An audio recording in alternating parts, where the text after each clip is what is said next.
not sync together. That's fine. Okay, babe. I'll see you in like 5 minutes. I feel like you and I are talking 2 different languages. It's like so out of sync. But I will see you in a second.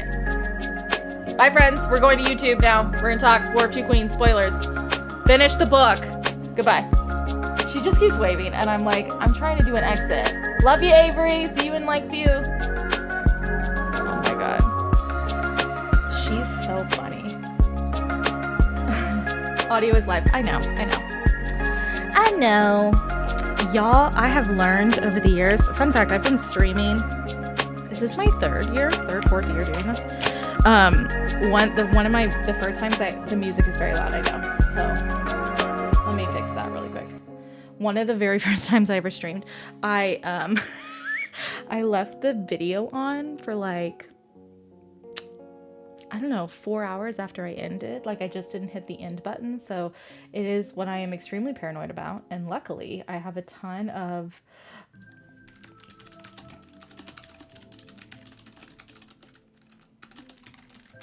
hold on.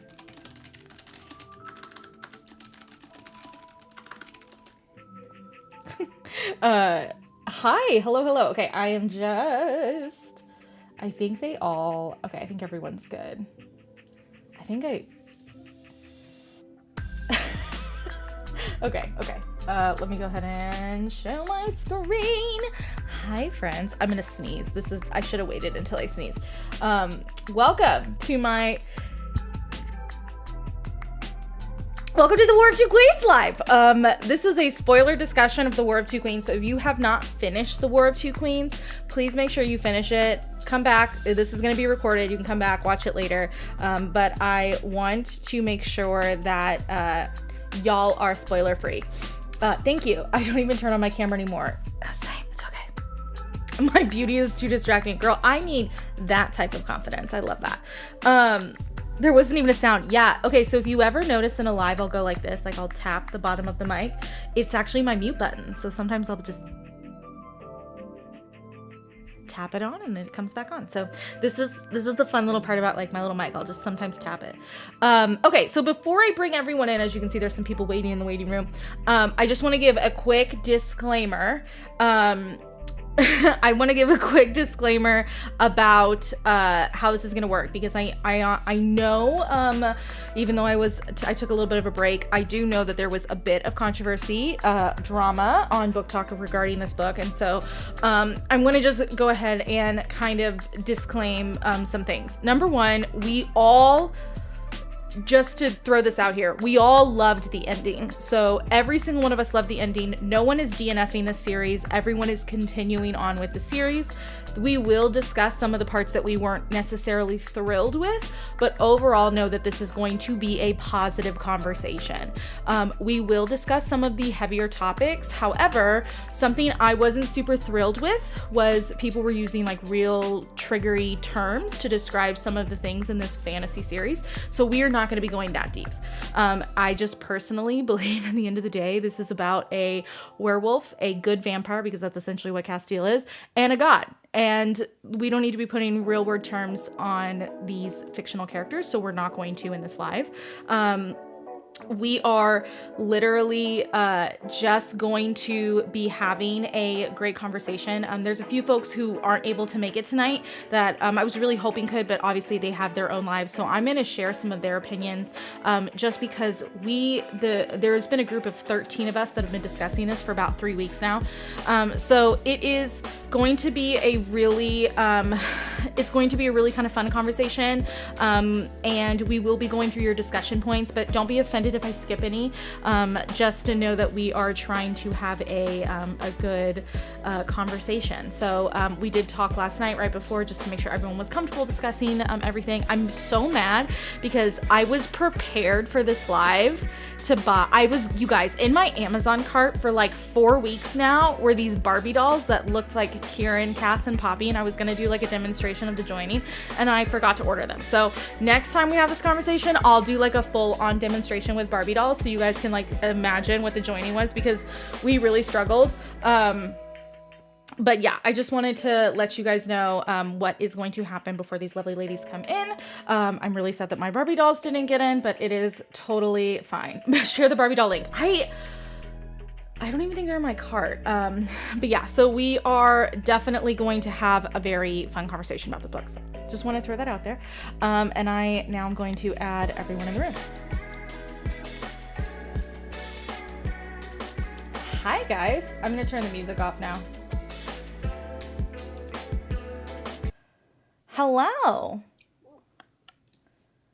I'm going to turn you guys off. Hi. How is it going? Trying to get my audio hooked up, guys. Sorry. You're fine. Oh, I'm just, we're going laptop audio today. just over the headphones. Sarah, if you're talking to us, we can't hear you. Yeah, you're muted. I just realized it said I was muted on there, but yet everyone on it's fine. Sound is like, can I tell you, like, I really understand people who have like high quality podcasts like Joe Rogan. I would literally just hire someone to do sound. Like, that's it. Amazing. Like, it is so confusing. Okay, so let me see. Sarah, I don't know what's going on with the live, but Kate's face is cut off. It is? Yeah. Wait, no, it isn't. It doesn't look like it's cut off on. Yeah, it's not for me. It's probably just mine then. Oh, I was like, I'm looking. I can see her beautiful face 3 times over. Let me tell you. I had to make my screen bigger. I'm so sorry. It's fine. I just realized, wait, I have one of these, JLA has this chair, which I was like, oh, good for you, girl. This is one of those really fancy gaming chairs. Thank you so much to my previous employer for letting me buy this with the work at home money. And it has a funky button that's like all twisted, so that's going to drive me nuts. Okay. Anyways, Hi guys. How's it going? Hi. Are you wearing a Hufflepuff sweatshirt right now? Yes, it is. 100%. I am, because I'm really loyal. Oh my god. Mine are always right here, Izzy. She's gonna be like trying to play nice with me this entire time, and girl, we will have a conversation. Don't worry, I'm not actually upset. I'll show you the messages I sent Heather. Okay, good. No, that's fine. I was like, totally cool. Yeah.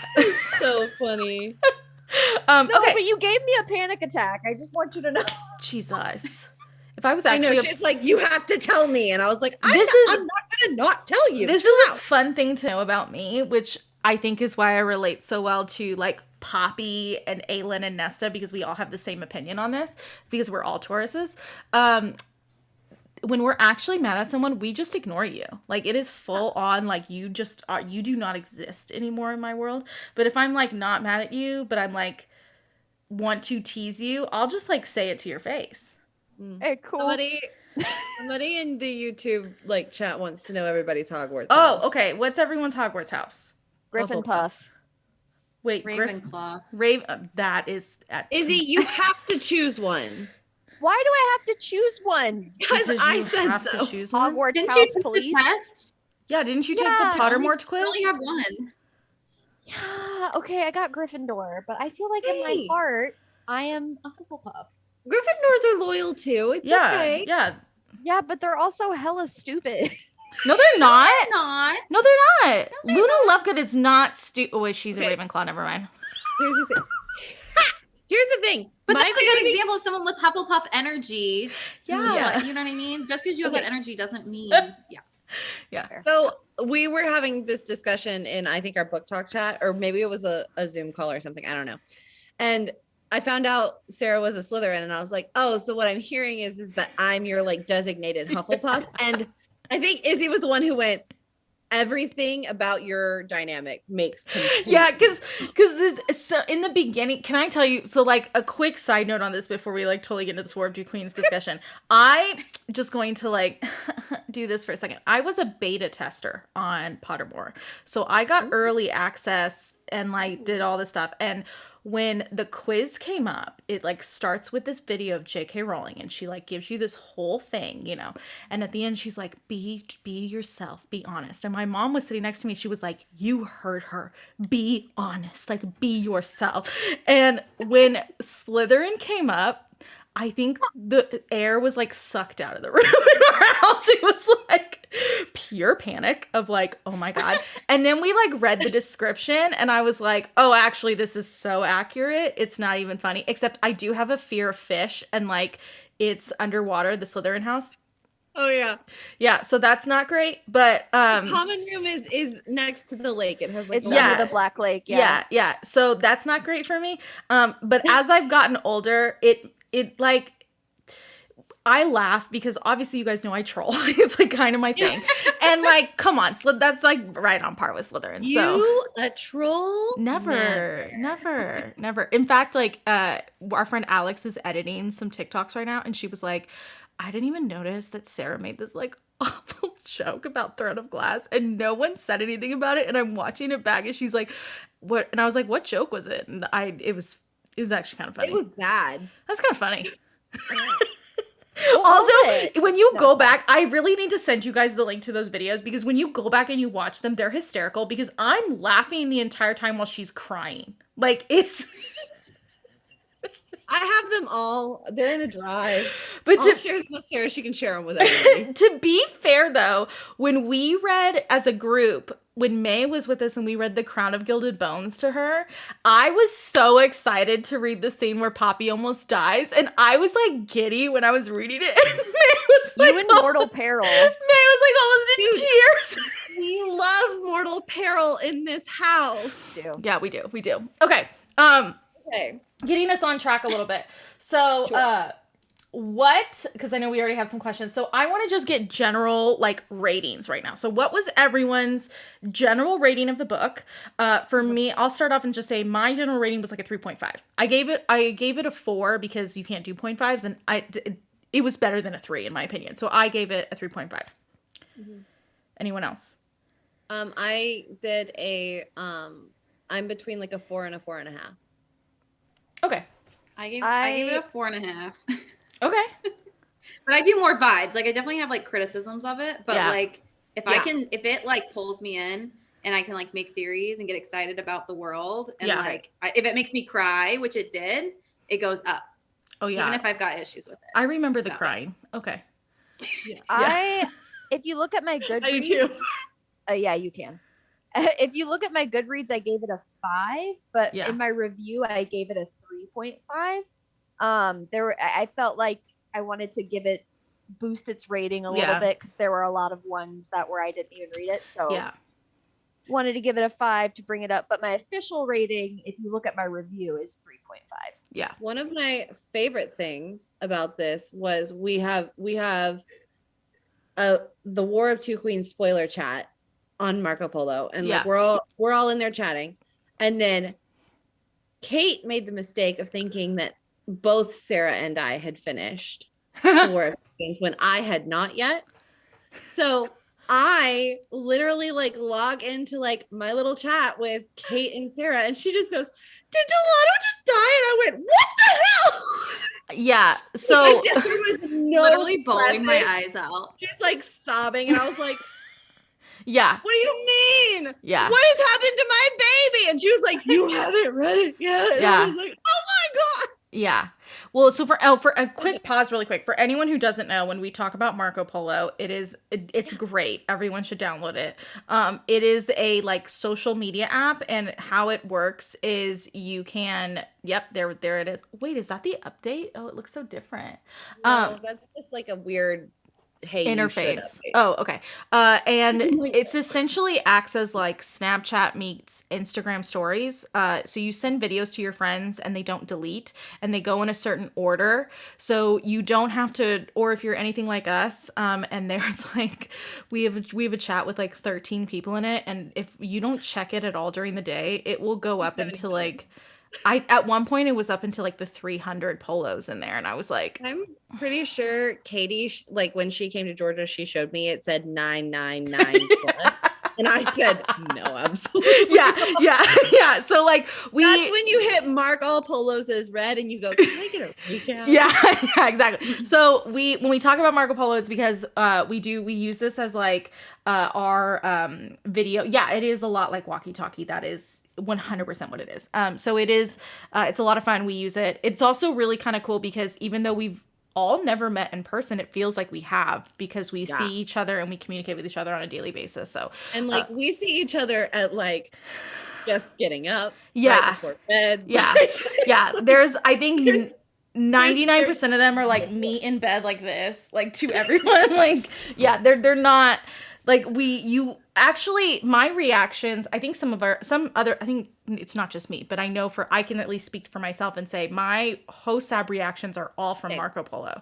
So I just saved the videos and uploaded them. So that's why they're kind of weird quality because of that. Which is why some of my like HOSAB videos, you'll see like random people like pop in. Like I asked Sarah, I was like, can I throw you into this? Because it makes more sense. Yeah. Like when I was trolling you. Yeah. And it's literally like, I just met this person and she's like, see, I told you I could still troll you. Yeah. I was going to say, what was really cool though about a lot of times when we do these Marco Polo chats, just to kind of like, I'm going to toot our own horn for a second, because there was like 12 of us, I think, in that War of Two Queens one. A lot of times in these chats, when we all finish the book, the whole chat goes dead. So like no one's really in there. Maybe for like a few days they're in there, but that's it. That was not the case for the War of Two Queens. That chat stayed consistent for, I want to say, up until this week, of like really amazing discussions about things that we loved, things that we didn't like, things that people just had, they really just were not a fan of. And I think that's what made it really kind of cool, because obviously the elephant in the room is that a lot of people on TikTok were not very kind to this book. And I just have never been a fan of bashing someone or bashing a book. It doesn't sit well with me. I think it's fine to have constructive criticism, but I do not agree with you just full on, like, just being a jerk. Like, at the end of the day, this is someone's livelihood, and like, just don't be a jerk about it. Like, that's my opinion. It's my attitude in Discord. It's my attitude on TikTok. It's my attitude everywhere. And it was one of the coolest things ever, was just having a great discussion in that War of Two Queens chat around things that people didn't like, things that people loved. So, well, I think what was very interesting about that particular chat is that you have so many, like, there are a lot of times with our like Sarah J. Maas chats, everybody's agreeing. Like there's very little like actual discourse about it. We're all like, oh, we're having a good time. This book, some of the content, we have some people in our group who are just not about it. And like, that's fine. Do you? But they're still excited about the next book. And they still think that like, there's just some stuff, some content stuff that's not for them. And so it generated this really cool conversation where we were all able to, as adults, say like, hey, I like this. What don't you like about it? Can you like give me your perspective? Yeah. So, and it was a lot of fun. Like we, I think, and also like, just to throw it out here, like Kate was great, because Kate's kind of like our resident From Blood and Ash expert. And like, she really, like, you just really love this series in a way that's different than the rest of us. And it was really cool to even like, just to kind of show some perspective, like, hey, look, she loves this book and she was okay with listening to people who didn't love the book. Like, what a shocker. What's something that like you didn't see happen on the rest of the internet. And while these videos are private and we're not going to like go into discussion about them, like I just want to applaud our group, and I wish people could see it, because it was just a really fun conversation. Someone did ask a really good question, and this is kind of a fun one. They said, where does the War of Two Queens land for you with the rest of the series? Like, what's your favorite? Where does the War of Two Queens land? Kate, it's your favorite. Why don't you go first?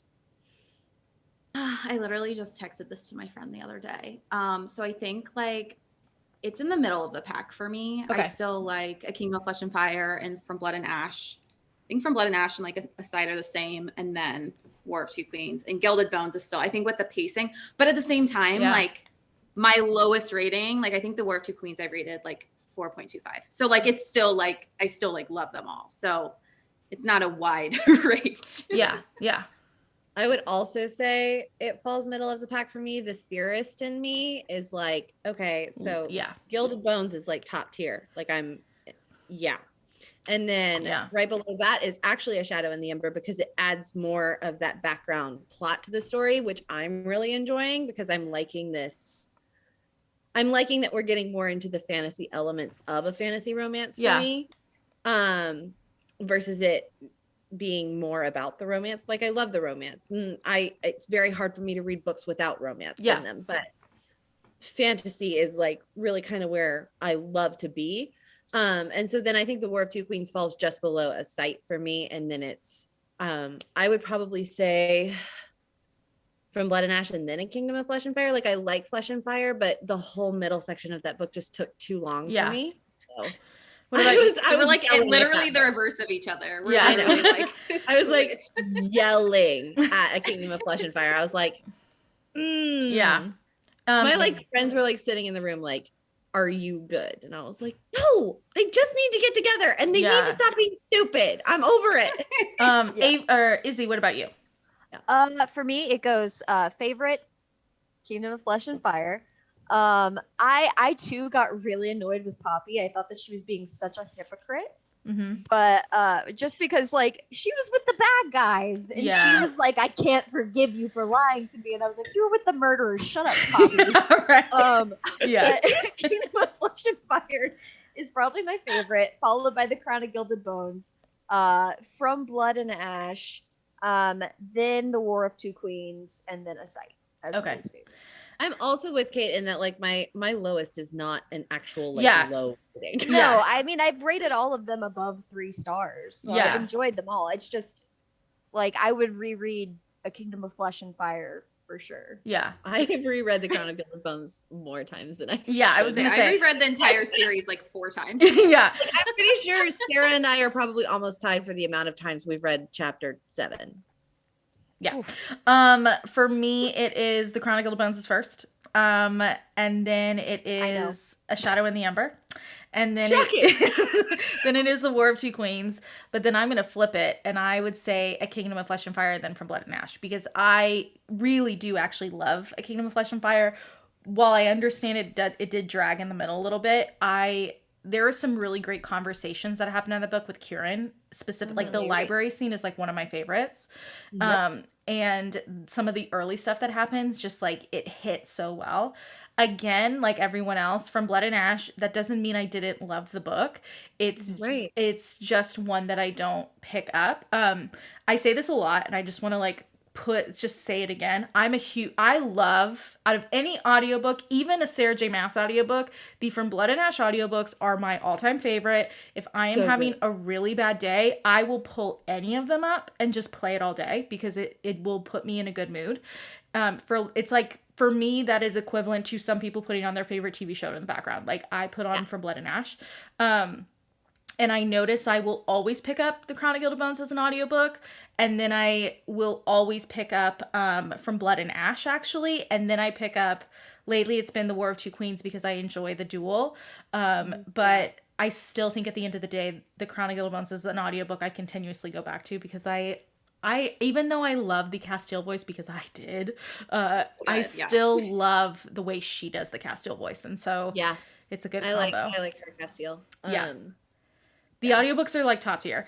The audiobooks are so good. Yeah. Okay. So before we get into kind of, I know some of these questions are a lot about like the joining and a lot of other things. I just want to ask as like a general thing, what is something that you really loved about the book? And what is something you just did not like? And you can put in either order. Ooh. Can I? Yeah, go. Millie. You loved Millie. Millie. I love her. I love her so much. And then obviously Delano. I love her and Delano. I like Kieran, but I love Delano more. Yeah. Yeah, that's fair. Yep. Also, you and I had like a whole conversation about this. I don't know what it is about me and like picking that like guy side character. Oh, I know. But I always go with the gay and one. The next thing I know, they're gay. And I'm just like, how does this happen? I know. I think I'm that's not mad about it. I think that's why when people come to me and they say Fenris isn't gay, I'm like, no, I think you're confused. He definitely is. Like, I won't take no for an answer on that one. I mean, I think he's bi, but like, I think he leans a little more gay. Like, I won't take no for an answer on that one. Like, people are like, wait, really? And I'm like, no, there's no way. So somebody's in the chat saying Delano, I will die on this hill. Yeah. That's fine. It's Delano. Kate will correct me all day long. It doesn't matter. I say He's Delano. I say Delano too.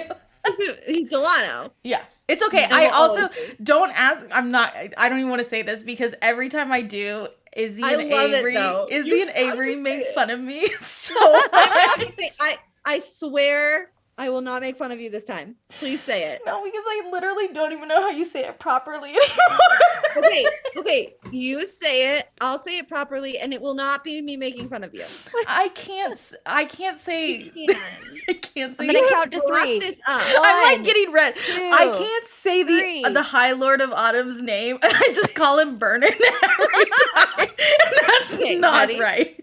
It's Baron. Okay, well I call him Bernard. Baron. Like. But think about it. Baron. Like Baron. I know, but think about it. Bernard, he burns things. That makes sense. But it's Baron Van Sarah. It rolls off the tongue. Vernon Van Sarah sounds like my hick uncle. Well, I mean, that's kind of what he is. But anyways, like, I can't say his name. Like, it's the same. Oh, you know what? You know what's another, quickly on like a side. Oh, Germs. Oh, I can never say Germs. I always call it germs. Yeah. Yeah. That's like, there's just like a quick, okay, now that we're talking about names really quick, there are, if you look at the pronunciation guide at the front of the We're Two Queens, I was like, no ma'am. Like, she wants to call Sarah Sierra, and I was like, no. No, they were bad.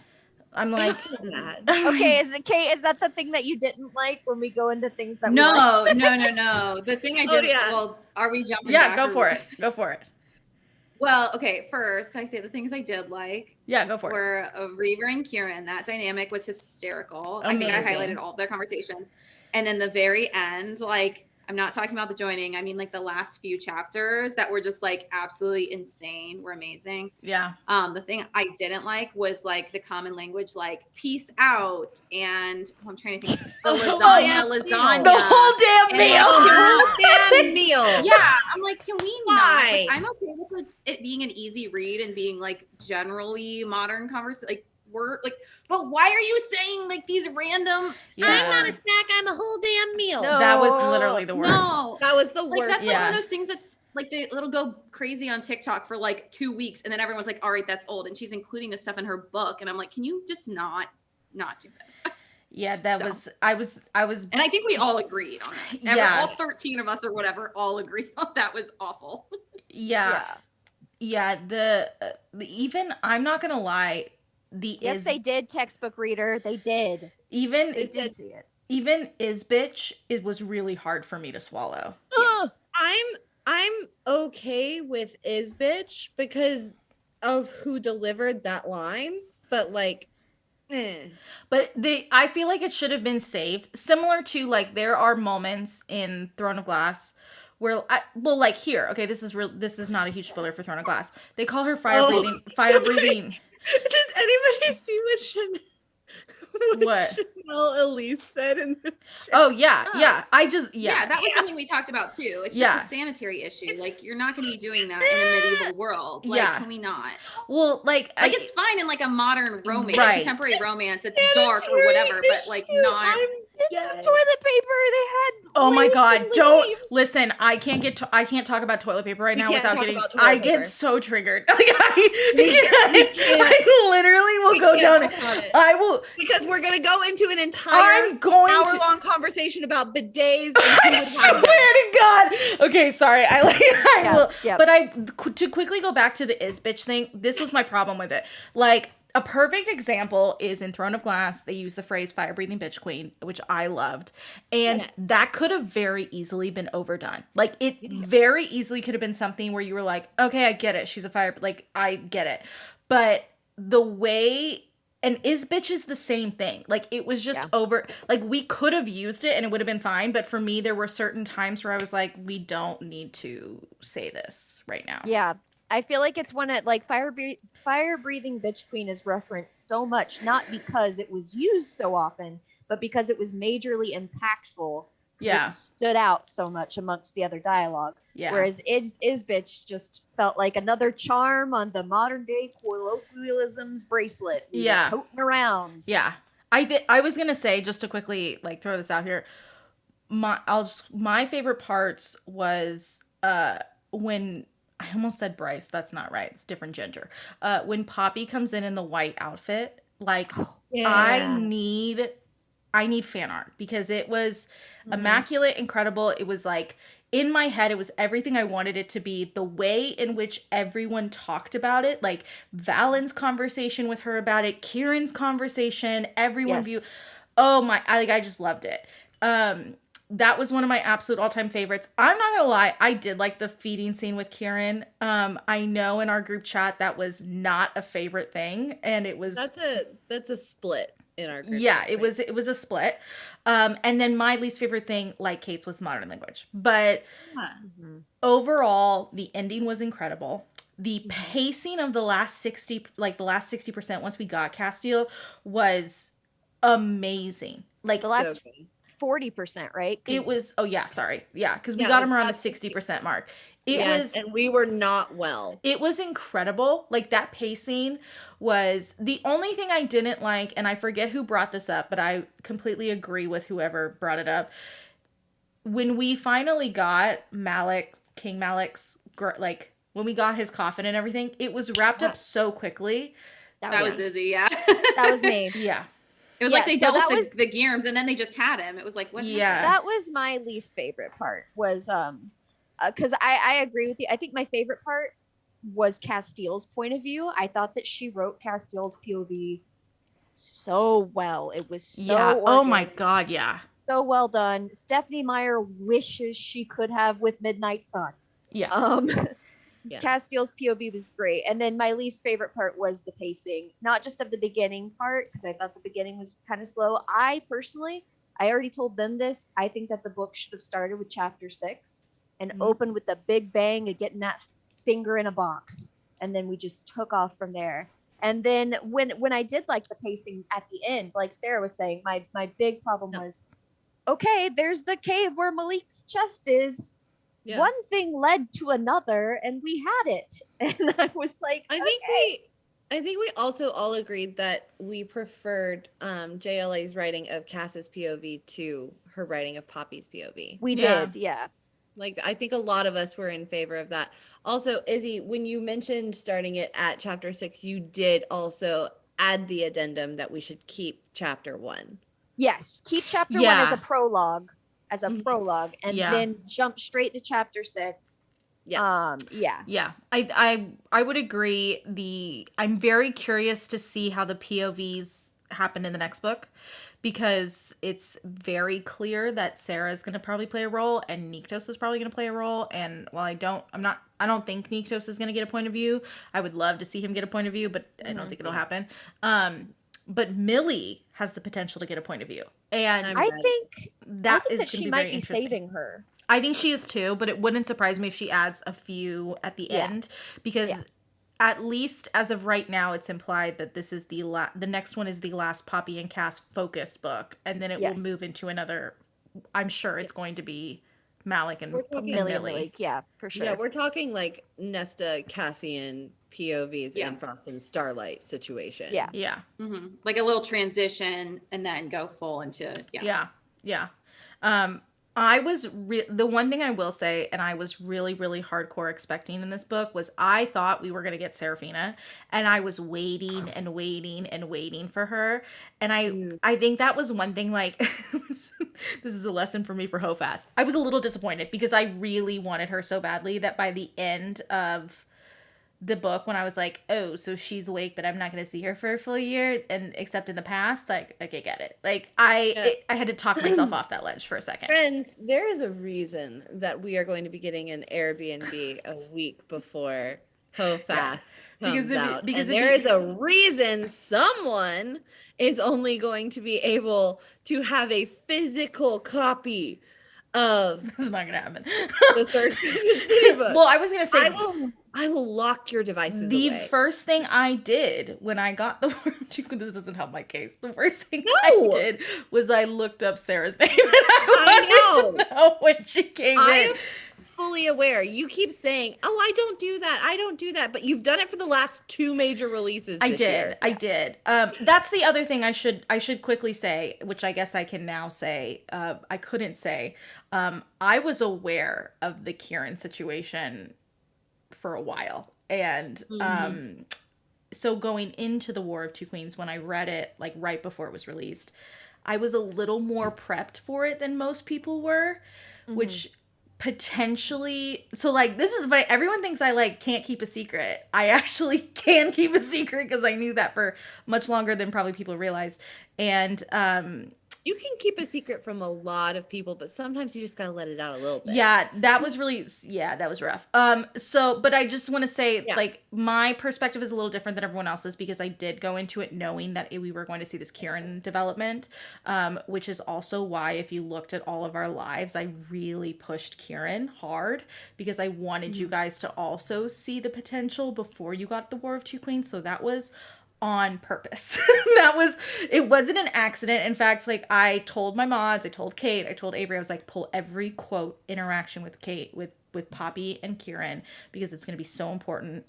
And I think I mean, this is the other thing. I mean, I'm just going to quickly say, I'm going to be totally honest. There is clear textual evidence in all 3 books, literally all the way back from Blood and Ash. There is textual evidence that while it may not have been obvious that they were going to get together, that he was interested and she was curious.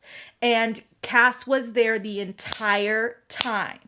We have it all the way back to the first time Cass brings up Honeydew. Kieran is right there, to literally all the way to the Crown of Gilded Bones. So I understand for a lot of people who were a surprise. I get it, because unless you didn't know, you wouldn't have searched it. But there was a tiny paper trail.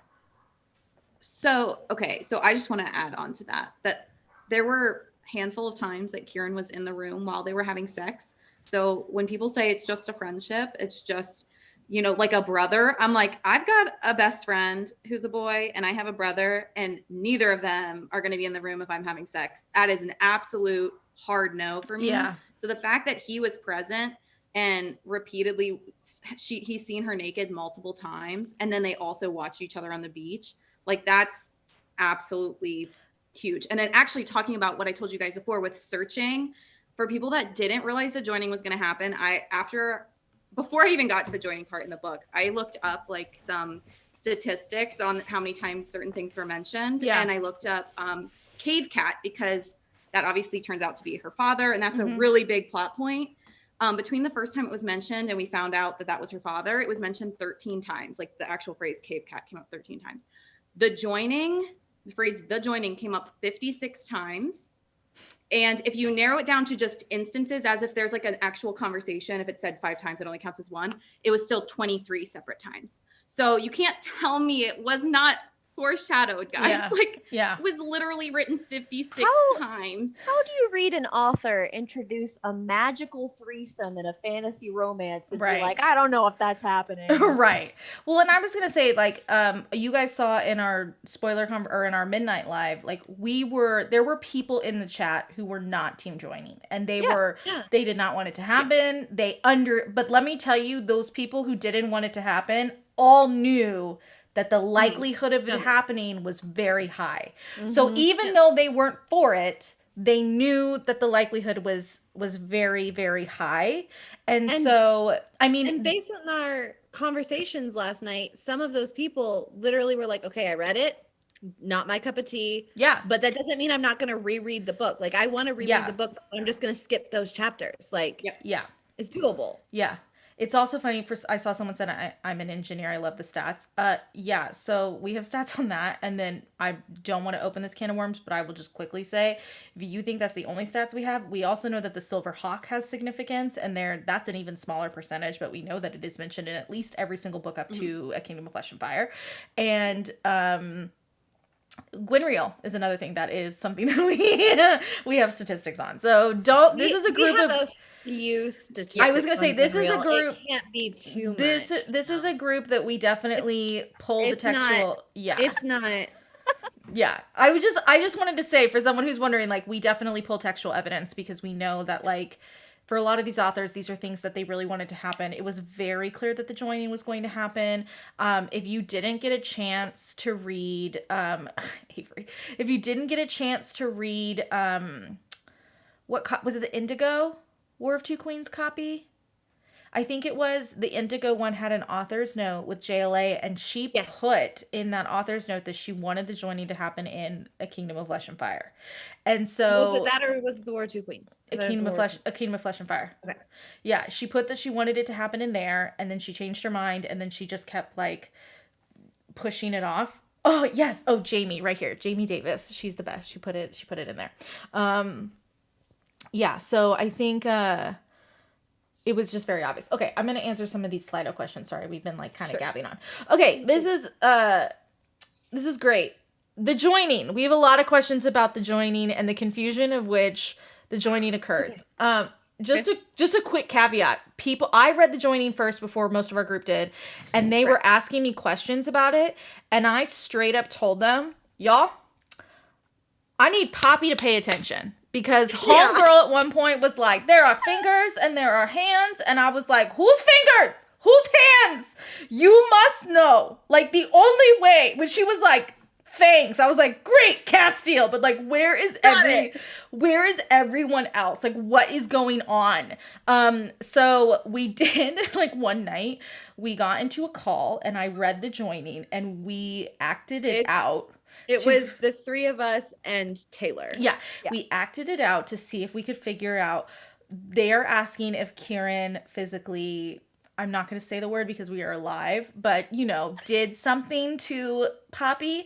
And I believe the answer is no. I believe for the most part. I don't think he did. I think we all agree that we think the answer is no. Yeah, I think Kieran had a little fun time on the top section, but Castile took care of the bottom. And she took care of him on her back. Yes, she did. Mm-hmm. And she was totally okay with it.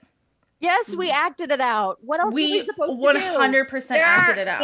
There's photographic evidence. Yeah, I have I'm not sure it will see the light of day. Yeah, you see me like reading it and I'm like this, and then you see Taylor you're like laughing, and Taylor and I are both like, yeah, like trying to figure it out. So like we did literally sit and try and break it down, and from what I understand, Cass did most of the fun stuff at the bottom. Kieran got some fun action behind and some top action with his hands. And then Poppy mainly enjoyed the front action with Castile, but got some like neck and booby action with Kieran. So I think it was intentionally vague. And I think, and in part, I wasn't in that conversation about that, but I agree 100% that I don't think there was any sort of penetration Kieran going inside of anything. And I think part of the reason why it was so vague is obviously she was trying to please everyone, but I think also there was a lot of like magic and stuff involved in the act of the joining.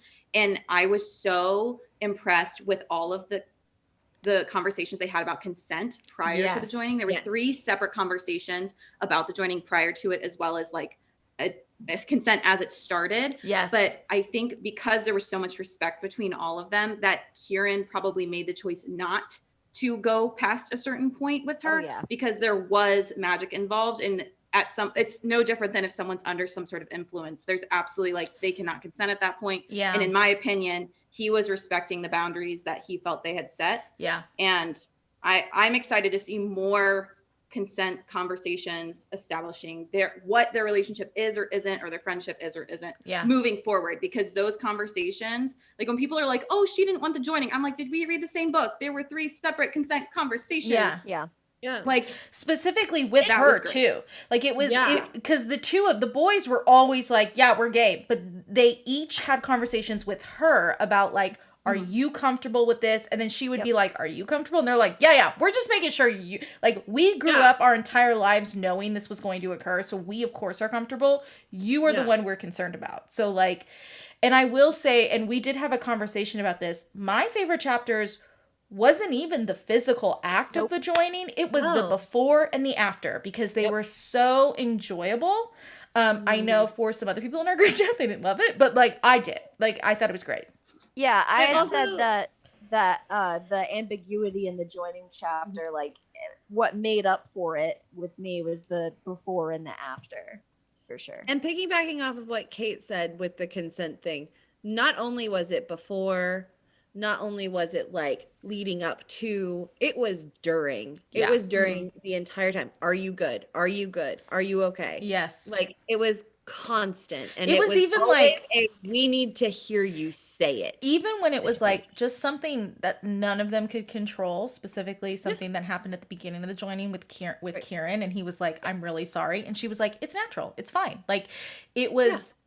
It was very, I was shocked that there was so much conversation, because I will say my hesitation with the joining was, I don't want this to turn into a big, like, ridiculous thing that like feels out of context. And I was really pleased to see that it wasn't. Like it really fit with what was going on, and it fit with all of them, and Cass's like his positioning of it was even perfect, because he was always facing her, and then like it just, the whole way it went about, I thought was really, the only thing that irritated me was like, Poppy, homegirl, you need to pay attention. Whose fingers are where are people's hands? Who's touching you? Who's touching you where? Whose neck is, whose face is on your neck kissing you? Like I need to know. Like I have concerns.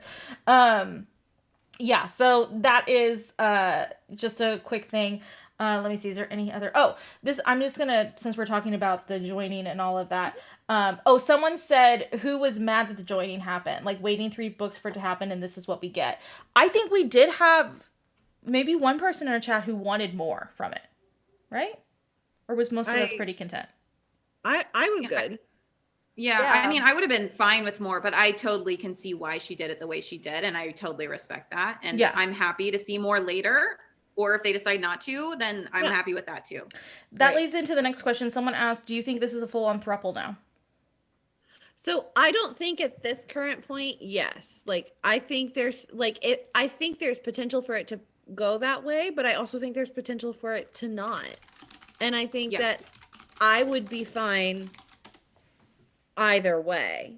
I think in my heart of hearts, I would prefer for Kieran to get his own happily ever after because of the heartmates thing. Yeah. But if they end up in a throuple, I'm also not going to be mad about it. Yeah.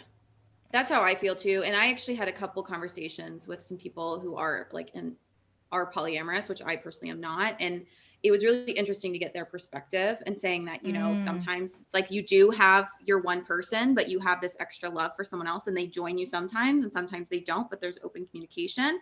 And if they do that, great. If they become like a true throuple, great. As long as if it becomes a real throuple, one, there needs to be the conversation establishing boundaries and what they want. And he also deserves a POV if that's the case. It should not just be a Poppy and Cass POV if he becomes a third member. If they don't, and he's just there when they want extra comfort and they seek that closeness with each other, I'm fine with that too. And I think keeping an open mind, being that this is a fantasy world and doesn't necessarily have to be your own personal values. Yeah. I think that's also good. Yeah. I was going to say, for me personally, I agree with everything that you guys have said.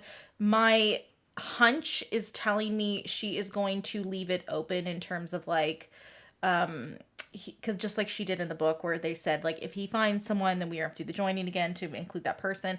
I don't know if we will ever see that physical person in this series, which I'm okay with leaving that door open. And I know for some people that makes them a little sad, because I get it. Like I want Kieran just to have, you know, the same thing that Poppy and Cass have. But I don't know if we will ever see it physically within this series. Yeah, I ditto to what you guys said. You guys know this. What my like big thing is that I wish that we had, if we're gonna do a throuple, I wish we'd started developing it in the Crown of Gilded Bones, because I feel like we had a lot of time there after that first big rush to bring Kieran into the fold a little bit. Yes. And the throuple, if that's where it's going, and this was our introduction to it, felt a little rushed for me.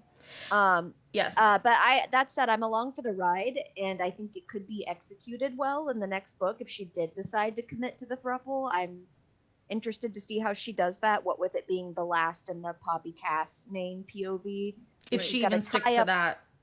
Yeah, if she sticks to that, she's got to tie that up and commit to the throuple in one book. Yeah, I think the major keyword here with Izzy is commit, because right now she has not fully committed. Open-ended, I think Sarah, like what Sarah said, is very valid. I think that she might go open-ended. And as a reader, as a movie viewer, I am not a big fan of the Stanley Kubrick open-ended thing. I need you to tell me what's happening.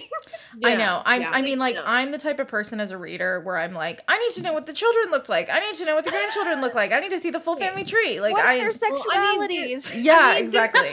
One of the major issues that a few of us have with one very specific couple in Kingdom of Ash, it's like, it's open-ended, and it's like, I would like to know. Me.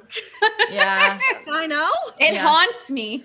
It haunts me. Oh yeah. We will get into that. But I will say too, because Izzy, you and I had a really fun discussion about, because reading her author's note and seeing that she was, considering it in A Kingdom of Flesh and Fire, and then changed her mind and then decided to wait to do some more character development.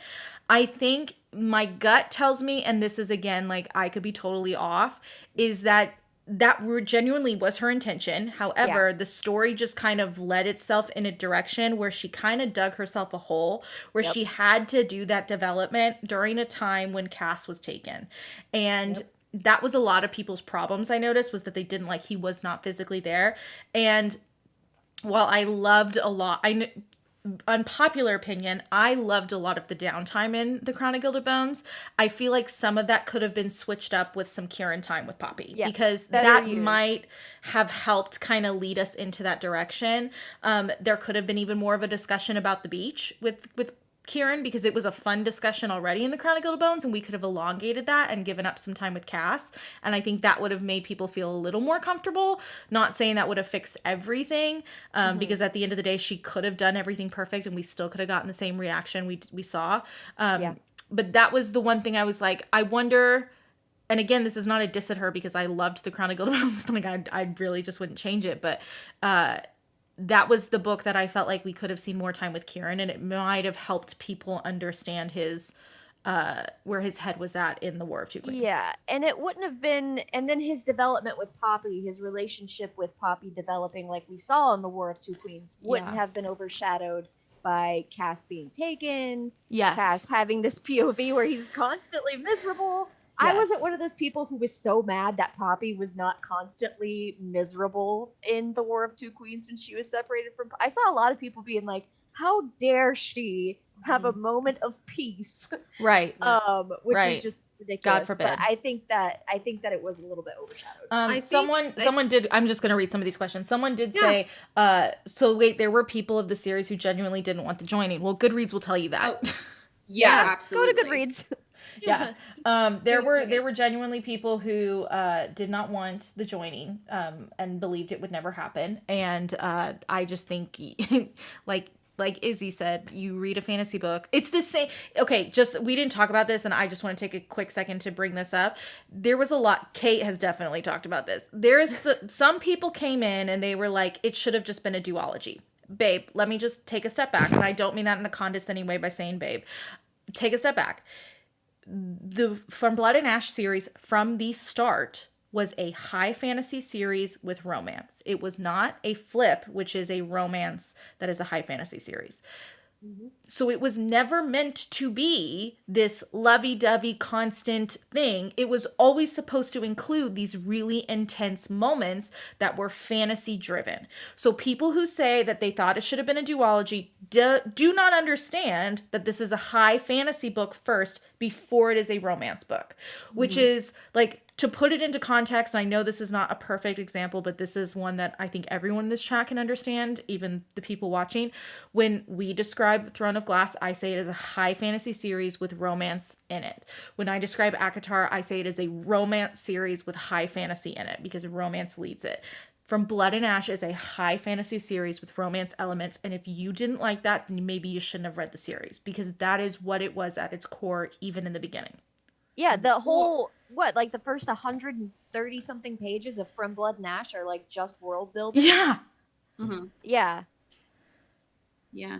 Well, and it's like so many people continue to say it's a duology, it's a trilogy. And so I actually like pulled the receipts on that. And as far as I could go back in her Facebook group, she had said back in like before Gilded Bones came out that it was a 6-book series. And then I had a couple people who had read it from the beginning. And I guess when From Blood and Ash came out, she said it was a 4-book series. But while she was writing A Kingdom of Flesh and Fire is when she switched to a 6-book series. So it's been like 2 years since she said it was a 6-book series. And that's not even including the Cass POV book that she's promised us of book 1, right, or any of the Flesh and Fire series. So yeah, there you go. And I will say, someone said, I feel like she focuses more on the sexy times than the fantasy aspects as of late. Completely agree. I'm not denying that, because I totally agree with you that that is part of it. But at the end of the day, those sexy times are always, the next chapter always leads into this massive, info dump of, the Gyarums or Reaver or Revenants or something like that. And that's not typically what you see in a romance series. When I say romance, I think of things like Rhapsodic, or I think of A Touch of Darkness, where A Touch of Darkness has an incredible plot, but it is very romance driven. And so you just have to kind of, in your head, understand that there is a difference in the way the story is being told. I would also like to just put out there, because Sarah, you said that you say Throne of Glass is high fantasy with romance, and you say ACOTAR is romance with high fantasy. I feel like ACOTAR itself, just because I'm me, kind of straddles that line a little bit more. It is, I feel like it balances high fantasy and romance, where more so than like books like Rhapsodic or A Touch of Darkness. Right. But So, I think the difference, just they have more complex worlds. Yeah, I was gonna say, like, I feel like Glass is 100% a more complex world with more built out characters, for sure. We in our like private chat like to joke that ACOTAR is Sarah J Maas's, like, she's drinking wine, having a lot of fun writing it, because she's still a smart lady and can throw in little fun things. And Crescent City and Throne of Glass to her is like, she has her mythology books stacked at her desk, and is like, so when we're talking about the differences, that's what we mean in regards to those two. Well, and also I think that ACOTAR is starting to take more of a turn. Oh, I after Hosab. I would disagree with both of you on that. It's not there yet. Well, this is not that chat, so we'll. I know. I was like, I disagree with. We haven't had this conversation yet, but we'll have this conversation. But I'm just saying, when it comes to this series, and because I saw someone said, I hate when people complain about the info dumping. So do I, because that is what I read from Blood and Ash 4. I get that the sexy time is great, but when I read from Blood and Ash, I'm like, where's the gods? I just told you guys, I searched. The first thing I did was not search the joining. I searched Sarah, because I was like, where is she? Like, she's coming up. And you just have some people, it's just like a quick little caveat. I feel like with book talk, so many people drive on this romance side, and they're not understanding that there are books that are extremely plot driven that, handle romance in a beautiful way, and there's balance. I was actually talking oh, go ahead. Sorry.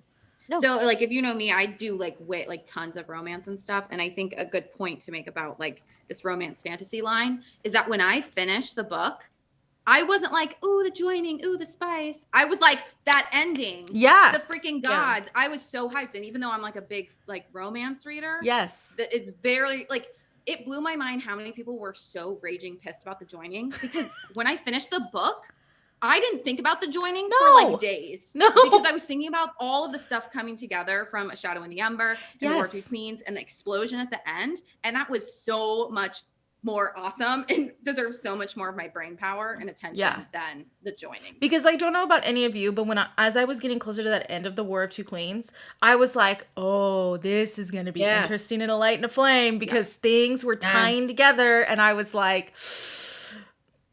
I'm just going to go ahead and say it now. If she is not pregnant in this next book, I will be shocked. Sarah, yeah, Sarah's for gonna real. be pregnant. Like she has to be. I think, okay, so you mentioned info dumping. I think Izzy and I are of the same mind, so I'll let Izzy talk about it more than I will. But I think the issue with info dumping is not the information, it is the pacing of it. Yeah. Correct. But it's the pacing of it. I can handle a lot of info dumping. I was having a conversation before this live with Textbook Reader, who's in the chat right now, about how I go into every JLA book expecting the info dump. Yeah. So I'm not gonna. I didn't really. That wasn't in my review. I didn't really complain about the info dumping because I knew that's what I was getting into. Yeah. So if anybody goes into the series at this stage and is like, I can't believe all the info dumping, like, what book series have you been reading? Exactly. Yeah. Someone said, I love this. I usually need romance to be able to latch onto a series, but also need heavy plot. So books like this are exactly my style. And you couldn't describe it better for me. Because I'm the same way. Or you have to, like, Ashley, Books Are Third Place. She's our fantasy girl. She's a huge Lord of the Rings fan. And one of my favorite things is, like, if she reads a high fantasy book, I'll be like, is there romance? Not because I won't read it if there isn't, but I just need to go in mentally prepared if there isn't, so I can enjoy it. Because I will look for it. Otherwise I'll DNF. Like, I'm not ready for it. Yeah. Okay, so we have a ton of questions, so I want to go through some of these. Let's talk about Millie and Poppy. What do you guys feel? The question is, how do you feel about Millie and Poppy, or Poppy having a sister? Like, just like generally? Yeah, or like, generally, how do you feel about Millie? How do you feel about the thought that Poppy had a sister? Millie, and I think that dynamic is going to be so fun to explore. Yeah. She's fun. Yeah. Yeah. Well, I was so excited. I was right when we were like talking, and I was like, I think it's gonna be Malik, and I think that Revenant is like the other sister or whatever. I think that's the first daughter, and I was so excited. So I was so excited that I was right about that. But she definitely is quirky.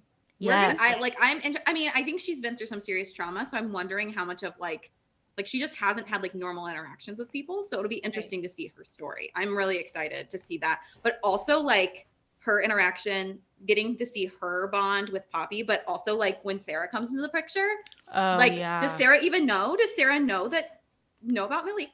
Like, is Sarah gonna be upset with what Millie is? Like, is Sarah gonna be upset about what? Because I don't really even fully understand what Millie is. She's not like a full Revenant, right?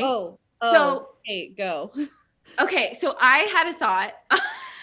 I think that Colum is Colus's son, and he did not go through the culling appropriately. That's why he's a little different in terms of revenants. And then Millie was the same thing. She had god blood and then didn't ascend properly, so she like died and became a revenant. So you have like the normal revenants that came from mortal blood, and then you have revenants that came from god blood.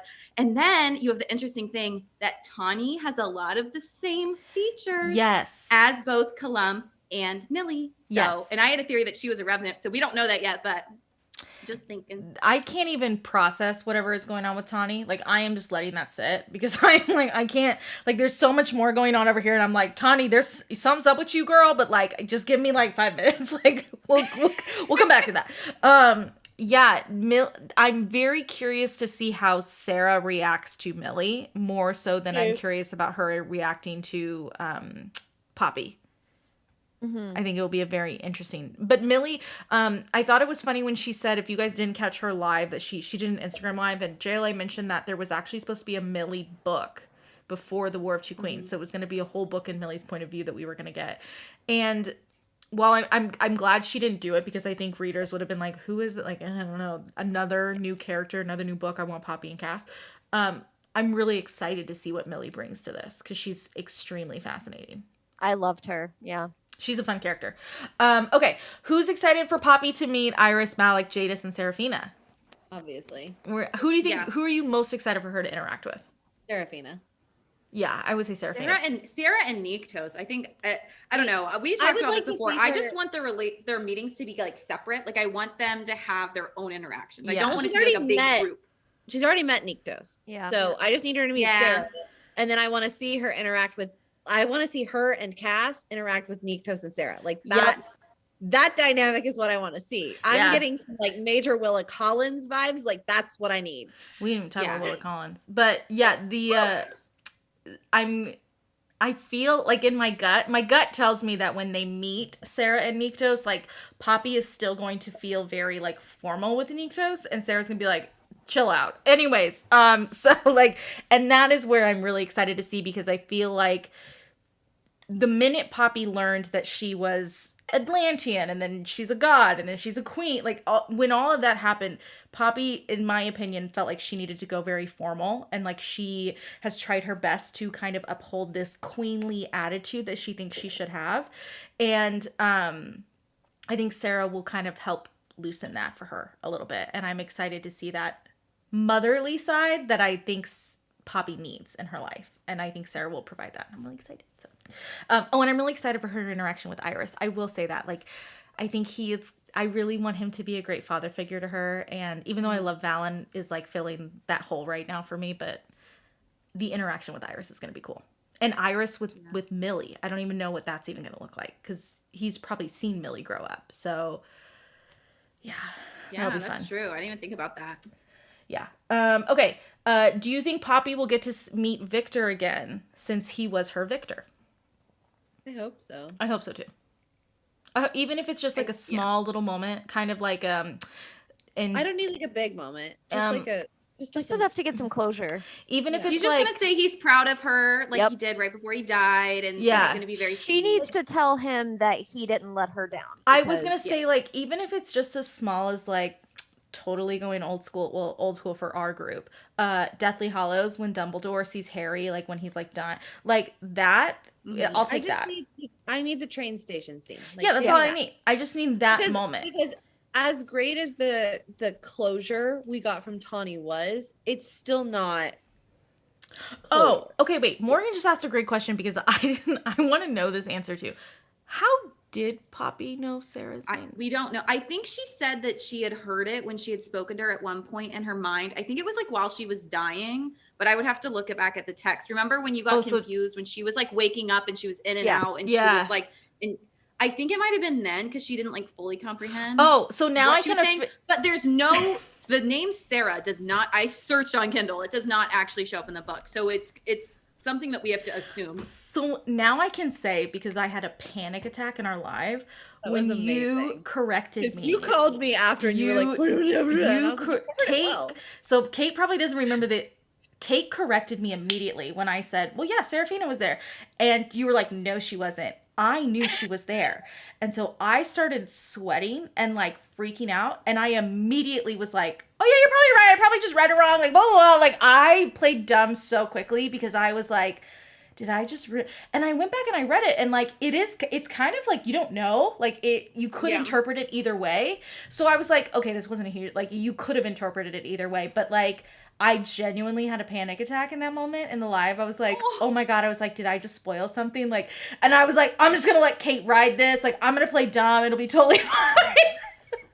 No, and then she's like panic texting me. I was like, did I just ruin this? I was like, did I just, I was like, I thought it was obvious. I'm like, I'm sweating. Like, I was like, I'm not. So in case anyone's wondering, those moments do happen live. And in that moment, I played dumb. Sometimes I'll fight it, but that time I was like, no, I'm not going to fight this.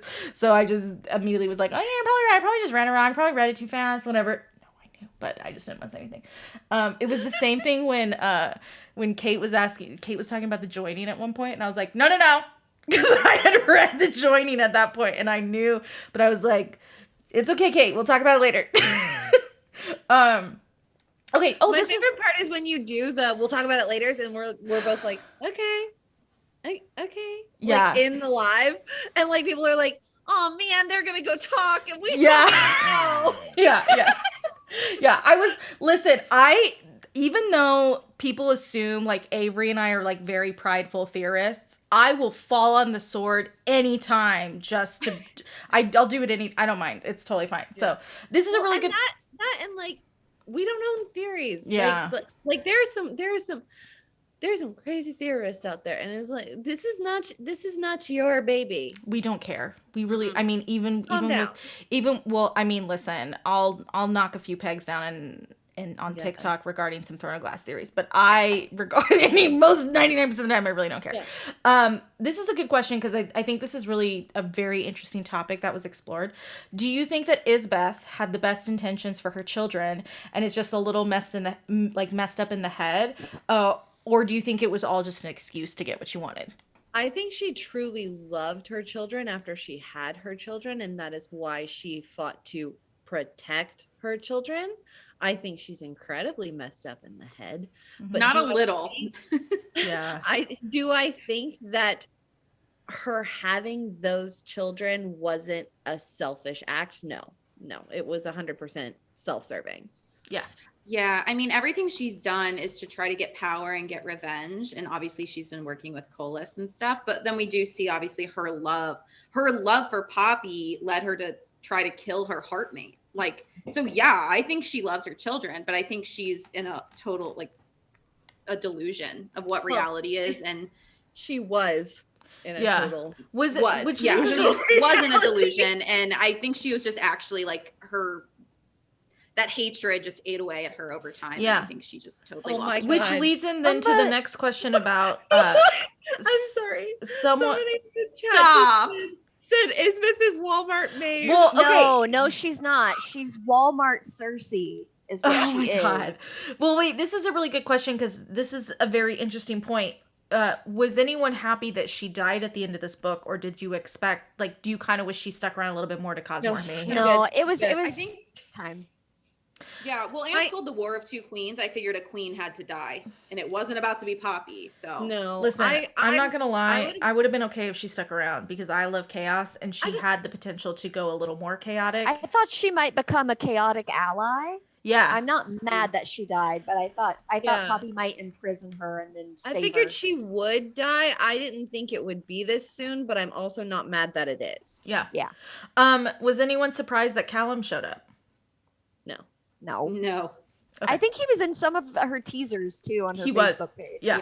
Yeah. Well, and I think we all read the first chapter when it was. I didn't read anything past the first chapter, but with a site, if you pre-ordered, she emailed you the first chapter. So I did not. I was too scared. Fantastic, but also awful. Yeah. To read just that chapter. What did y'all think of her death? I thought it was incredible. I thought it was badass. Yeah. Yeah. I feel like I need to reread that. I haven't reread that yet.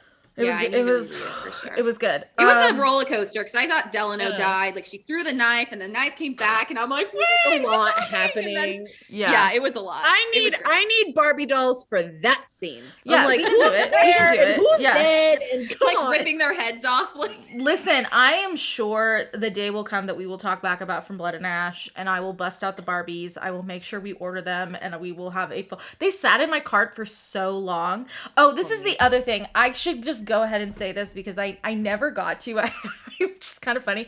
I got the book 2-3 weeks before everyone else did, and I knew, like many of you, when you got a little farther into the book, that the joining was happening, and I made brownies. So I made brownies. Literally was on FaceTime with me, and people and were goes to her mom and is like, "Do you want a brownie?" And her mom's like, why? And yeah, like, they're joining. I was like,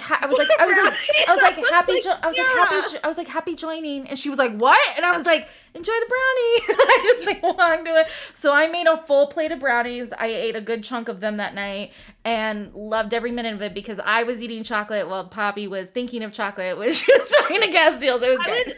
I would like for people to know that, like, this is genuine Sarah. Yeah. Like this girl.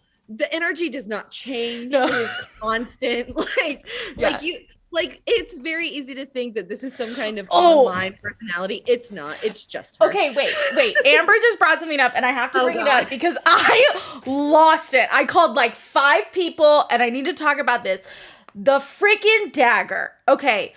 Oh God! The whole court will vouch that when I read that the woven dagger was actually somebody that we knew that had a connection to somebody. Sister. Yeah, no. At that point, I didn't even know who that's who it was. I just knew it was his bonded woven. I called like 5 people because they were in the process of making merch for From Blood and Ash, and I was like, take the dagger out. I was like, I don't want to see the dagger. You cannot make anything with the dagger. Like, take it out. Like, she's got, like, I do not understand how she is not checking that dagger. Like, listen, I know it's symbolic. I know Victor gifted it to you, but how about we change the handle? Kate, yeah. Am I wrong? Am I misremembering? Or in A Kingdom of Flesh and Fire, is it Delano who she's talking to? And she's like, sorry, I have this woven bone dagger. Oh my God, stop and it. He's like, Kieran. Oh, it was Kieran? It's Kieran. Because I was like, which one of them was like, they were all collected from, so he didn't realize who it was. Because he said that most of the woven bone was collected after the war, I know. where they weren't able to claim the woven. So I thought that she had promised, like Delano had told him, it's nobody I know, so you can keep it. Yeah, so like Danielle will vouch for the fact that I was almost in tears that night. Like I was It was a bad time. I was so upset. This is like another one of those like Kristen Bell sloth phone calls I got. But that's a happy thing. This was not I was like, and I did actually crying. I did record my reaction for the dagger, but I haven't posted it yet because it was the only thing I recorded for the War of Two Queens. I'm still visibly upset that like she's keeping it. I'm not gonna lie. Like homegirl needs to get rid of that damn dagger. Like why is Cass not allowed? Like come on, Amber. I didn't need to remember that. Oh God. Oh shoot. Yeah. Shit. Oh, I don't like that. I don't like that either. I have a theory about what's gonna happen with the dagger. That we get rid of the handle, because same. No, I think that Poppy is gonna give it to Delano and be like, "Sorry, I this feels disrespectful having this. This is your sister's bone." And then she's gonna get some your weapon. Masochist is showing. I was gonna say, listen, is this like I'm okay if Sarah and Niktos give her a dagger? Like I think that Sarah and Niktos are gonna give her a new weapon. Great. And she's gonna get rid of it. The only way I can see that dagger, I can't see Poppy destroying it. I can see her giving it to Delano and saying, and like letting him bury it or something. Yeah, I would say bury it. Yep. That would be okay, but like, ugh. Listen, we just let's make a family tradition where everyone carries Shadowstone because Millie has one and Sarah has one. Let's give Poppy one. Doesn't have this horrible woven. No, thank you. Absolutely. Like literally, he saw her killed and like. Yeah, I really, really hate it. So yeah, sorry. Sorry, I accidentally stabbed you with your sister. Jesus Christ, what is wrong with this chat right now? I know. Pure chaos. He didn't stab him, guys. That's not what happened. Yeah, that's not Kate. Explain. So, because this is what Izzy thought. She was like, "Oh, Poppy accidentally stabbed Delano." I was like, "No, she didn't."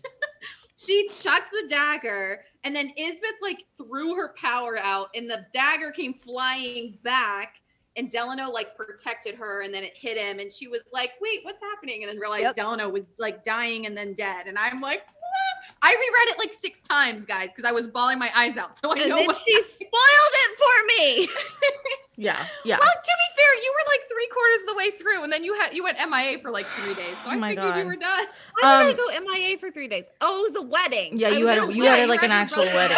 Yeah. You were gonna finish before his wedding, and then I you really didn't. Try, guys. Yeah. I tried. Okay. So I want to get some more of these questions in. So thoughts on Reaver, and who are you currently shipping Reaver with? Jadis. I love Reaver. I love Reaver. I'm not currently shipping him with anybody. Yeah.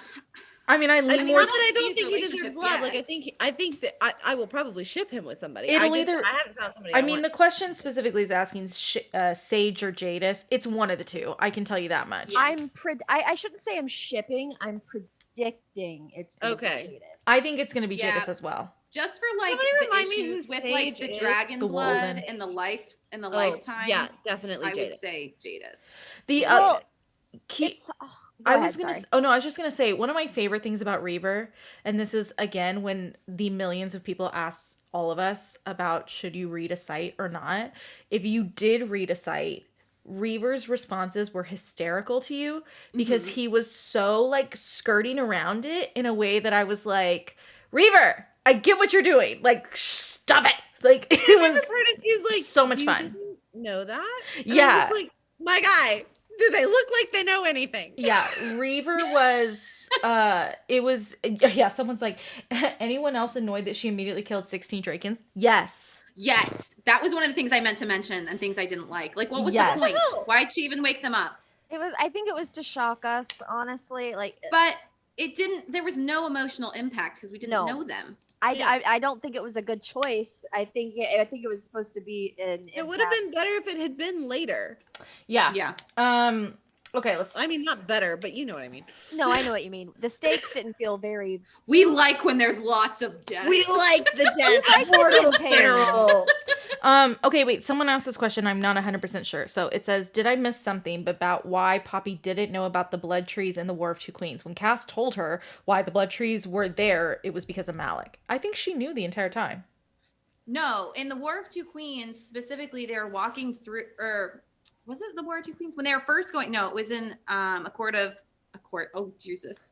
A King of Flesh and Fire. They were going through the trees of Eos. And she was like, hey, do these have something to do with the gods? And she specifically said that they reminded her of the blood trees. And then it was Cass's mom had said, oh, I know where Malik is because Malik is. I buried him. It's where there's the blood forest now. Yeah. So Cass did not know that information. That came from Ilawana. Yeah. Okay, let's see.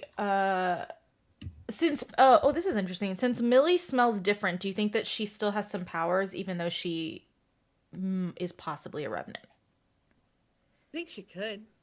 I think because of the prophecy, it's very possible. Oh, yeah. That's another thing. Someone asked, well, we don't have to do it in this live. I can share the link. I did a prophecy Google Doc because I broke down what I thought each thing meant, and I still am very confused of the Poppy part because it says ash and ice, and I'm like, where does the ice come into all of this? Does anyone know? Why is Poppy referenced with ice? I have not done a deep dive into the prophecy yet. I swear I was going to do it, and then I was like, I'm going to do a reread, and I'll do a reread before this live, and then I was in such a reading slump, there was no way. Yeah, that's fine. I need to reread the prophecy and look at it again. I need to pull my full. We'll figure it out before I'll light the flame. Yeah, don't worry, guys. We have plenty for anyone who's wondering. So the notes that we did for Patreon for From Blood and Ash that Avery and I slaved over for. Dude, I didn't remember how much I loved a site until I started. Honestly, I'm kind of annoyed that I did the Chronic Guild of Bones ones because I already know that I loved it, and I was like, dang it! But we will go through them, and we're gonna add some things, and then we're also going to add a War of Two Queens section as well for anyone who's wondering. And we will link a prophecy thing because that is, I'm sure all of us will go through it. Yeah. That's going to be a lot. There's going to be a lot of heads going at that prophecy because more brains, please. Someone said, I don't think that Poppy and Kieran had a love relationship. Cass mentions that if you were to ever to find someone, so I don't get all the controversy around it. Well, yeah, neither do we. Yeah. Well, I think it's just a matter of realizing that the Wolven have a very different, their belief of how love works is different, and it's much more fluid. So I don't think we can define it in our contemporary world terms. Yes. I also think that if you're like me or a lot of the people here, if you're monogamous, you might not understand it firsthand. And it's not something we've seen represented a lot in literature. So maybe we just need to be open to it and Yeah. This is a fun one. Someone said, how did you feel about the Pretty Poppy poem? Who do you think it is? I assume. Okay, can I please begin here? Can I? It's Colas. Yeah. Wait, that really? For one. Yeah. Oh, Sarah, with your trolling. Stop it. No, it's not trolling. This is one of those. It's not explicitly said, but it's the one. Wait. We're talking about the actual nice poem, not the No. No, we're talking about the Pretty Poppy Watch It Bleed poem. Yeah. Watch It Bleed. Oh, yeah. I was talking about the ninth version. Okay, good. I don't feel stupid what now. Nice version. There was a ninth. There was there's a revised version. Yeah. I read it once. Guys. Listen, okay, I thought we were talking about that one, and I almost said Seraphina, and then when you guys were like Colas, I was like, wait, no, that's not. The evil one we think is Colas, but the revised one where it's not Pick It and Watch It Bleed, I can't remember what it is then. I'll pull it up. But I think it's Seraphina for sure. I'm pulling it up. Hold on. If this series is ever a TV show, that poem in some like creepy voice, like echoing, it will be so freaky. I'm gonna have nightmares about it for weeks. It'd be literally terrifying. Yeah. I will say it took me a minute to understand because I was like, wait, has she been misremembering? Somebody said the nice version was Leopold, wasn't it? Yeah, that her father definitely said. But I thought also the queen said stuff to her, like just the nice poem, not the mean. Well, I typed in Pretty Poppy and the two evil ones came up, so that is obviously not accurate. We just get like the tail end of it revised. Yeah. You can't type in Poppy either because over 500 things came up, so that was not smart. That was how did I know you searched it anyway? Yeah, I did. But yeah. So I have no thoughts page on 75. Somebody type Vessa scream blessed with blood full of ash and ice. Yeah, but like why? I'm trying to understand that. I will say of everything you need to pay attention to theorize, I think the prophecies are your best thing to focus on because as of now, everything we've learned about the history of the world and the gods is always a lie in the end. Yeah, yeah. The prophecies are the only things that maintain. The only other thing that we like that has turned out to be 100% true is that when a god bleeds on the floor, blood tree sprouts up. Yeah. Yeah. You're like, all right, cool, got that one. Someone said thoughts on Niktos denying the heartmate trials to Isbeth and Malik, whatever you want to say their names. I just call them Malik. I think obviously Niktos and Sarah had their reasons for denying that. And I think that I would like to see what they were. Yeah, I think he's probably a pretty good judge of character and was just like, you don't deserve to live forever because you're a little crazy. I mean, honestly, like, look at Isbeth. Like, and then... Like, I mean, at that point, he was already married. Like, there was already an issue going on. It was like not... And then they also said that Iris was the more level-headed of the two and that Malik or whatever was more impulsive. Oh. So I can see him thinking it an impulsive thing and maybe them not actually being heartmates and therefore denying the trials, but I need more. So someone made a really good point. They were like Ash the Asher and the ice coldness. I didn't think about that. That makes a lot of sense.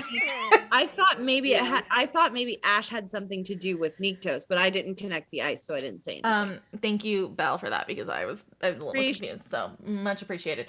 What do you all think about Poppy being the primal life and death? I love that. I think it's going to be really interesting. Yeah, it's going to be... I think it makes sense. It's going to be fascinating with her next to Niktos and Kolis. Apparently, chapter 43 of Flesh and Fire has the nice version of the poem. Oh, thank you. Okay, we'll look at it. Also, Textbook Reader made a good point to prevent another primal. I think that was also tied into why Iris and Malik were supposed to stay in Elysium to try to prevent... this is also why I think she's got to be pregnant and light in the flame because there was so much conversation around like it happened very suddenly. And I was like, oh, homegirl's pregnant. Like I can sense it.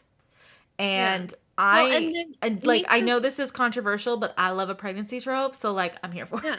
I like a pregnancy trope if it's done well. And I think Niktos saying like, they're not hooking up again for a hot minute, you gotta have the kids like that one time he's gotta give us the kids. So someone said didn't JLA say that they won't be pregnant? She said, but she worded it in a way where she was specifically talking about Poppy, and I was like, well, yeah, I mean, I know she said there will not be a pregnancy trope in the From Blood and Ash series in the past, but she's never said anything about the site. I have asked people who have read other JLA books that if she's willing, like, has she done it in the past, and she has. So she has. Yeah, I think if we just look at like the timeline that we're trying to cover in the Flesh and Fire series, even if she does it as 3 books and not 2 books, and how long pregnancy takes and the amount of time that usually, I mean, in the first 3 From Blood and Ash books, it was less than 3 months. So if we're going to try to see her be pregnant and have babies and do all that, she has to already be pregnant to be able to see it happen in that series. And we know she has kids. Like, we know she has Malik and Iris. So it's like, if it's not happening in this book, then that tells me she's opening it up for a trilogy, because I have such a hard time believing we won't see that, because it feels like it is so important to the overarching, like, whatever goes on with Colas and all of that stuff. So I'm hoping like maybe we she's see pregnant now and then she has the babies in the third book. Yeah. Like maybe we won't see the births, which I'm fine with. Yeah. I mean, I don't need another Breaking Dawn Part 3 because I got Breaking Dawn Part 2 with Silver Flames, and I don't need Part 3 with this book, so I'm open to it. Okay, let's see. Anyone surprised that Jadis was alive? Did you guys, anyone think that she was actually dead? You know, I don't think I thought about it very much. Yeah. Because I thought for the longest to think time. about. Yeah, I thought for the longest time Yeah. that the handmaiden, whatever her one she thought was her mom, I was like, oh, she's alive because she doesn't have a Draken. And then we found out she had Jadis. Yeah. And I was like, oh, well then the Draken's alive if she needed the Draken to kill Coralina. But then they said that they could kill her with dragon's blood. And I was like, well shit, then she's dead. So I think I was like back and forth. I was never solid. Yeah. Yeah. Okay. Someone said, do you think Millie could be reascended with Malik? Her hard mate. Reascended? Yeah. Like kind of like what No, happened with I don't her and Cass. I don't think so. I think they would have tried it by now if they could. Yeah. No, I don't think you can But for Millie ascend something that's already dead. Yeah.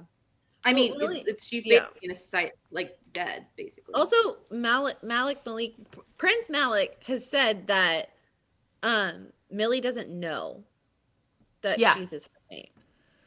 Yeah, that's interesting. And he knows, but she doesn't know. Yeah. Yeah. Maybe she can't sense it because she's not fully alive. Yeah. Right.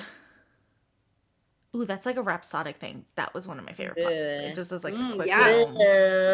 Okay, I'm down for that. I like that. This is a spiral session in the works, guys. Yeah, well, I like that. That's fun.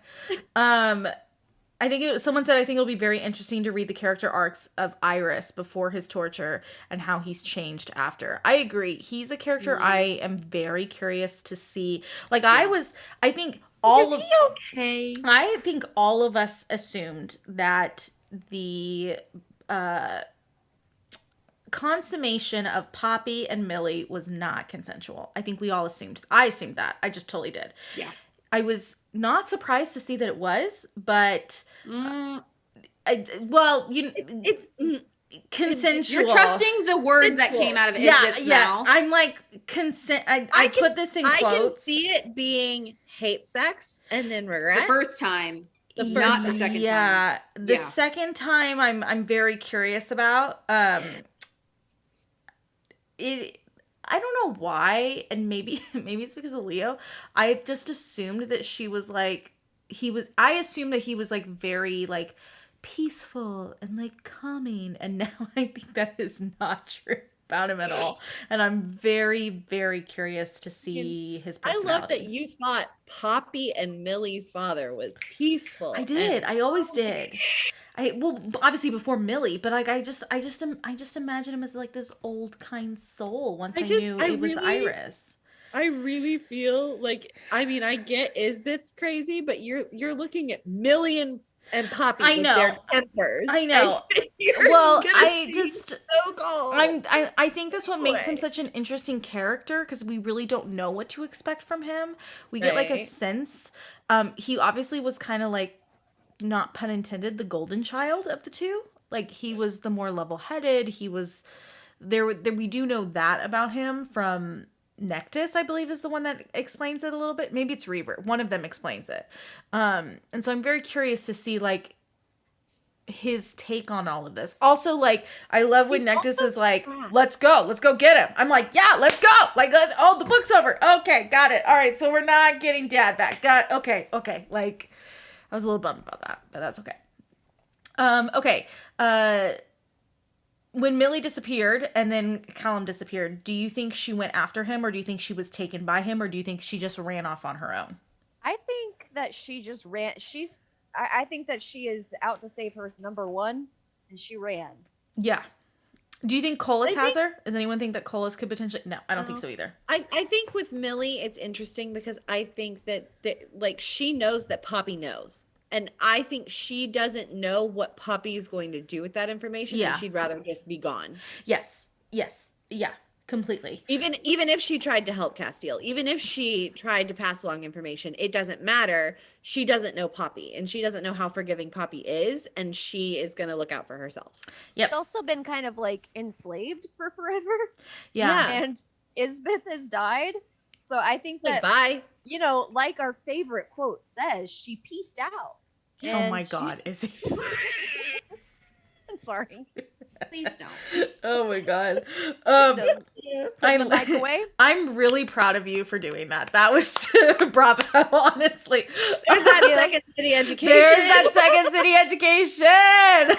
Thank you.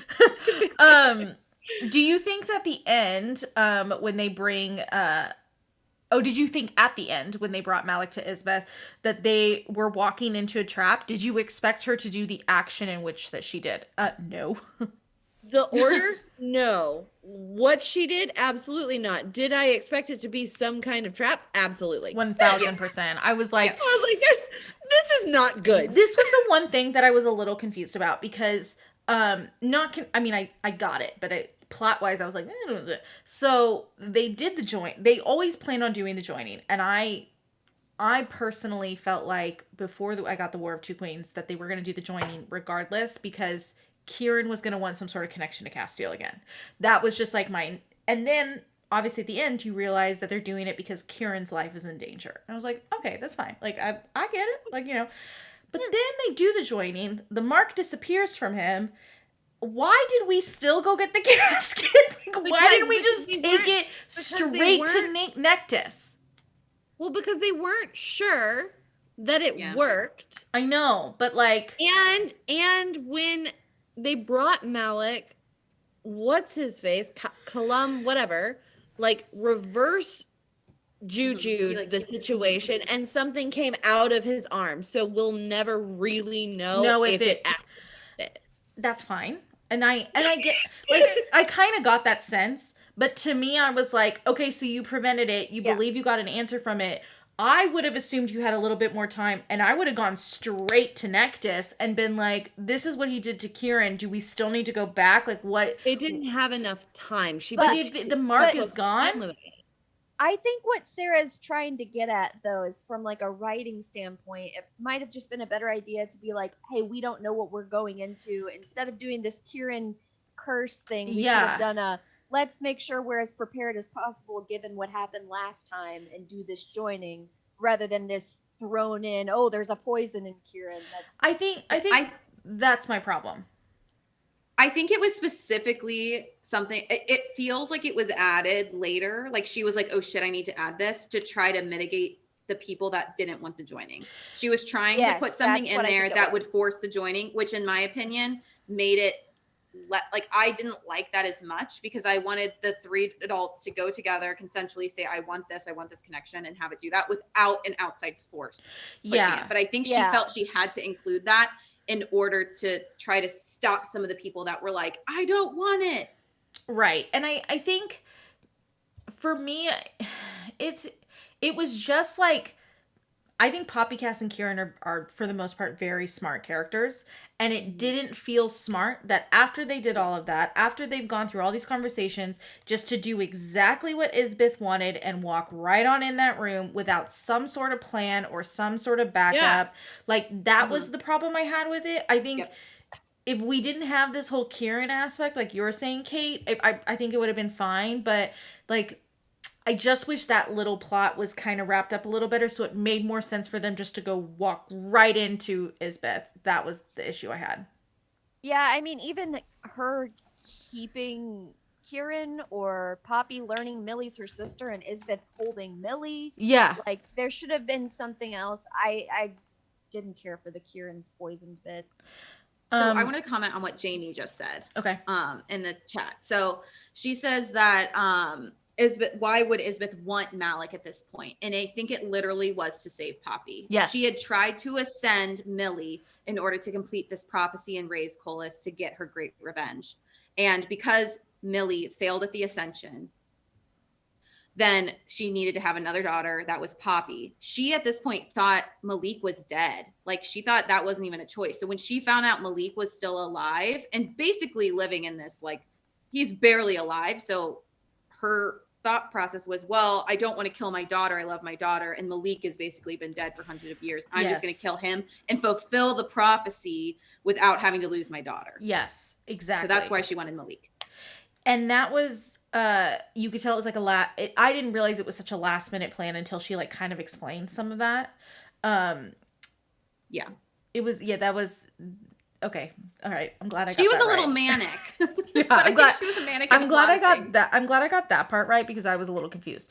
So let me see. Oh, Heartmates. How do you think it plays into everything now? I mean, I think honestly it was more for this book more than anything, but I feel like we'll see it still kind of play effect in the rest of the series. I think the Heartmate visions were the only saving grace for how long Castiel was held in this book, because I think if I didn't have that and we had just kept getting his POV and no Cass and Poppy interaction for 60% of the book, I would have been livid.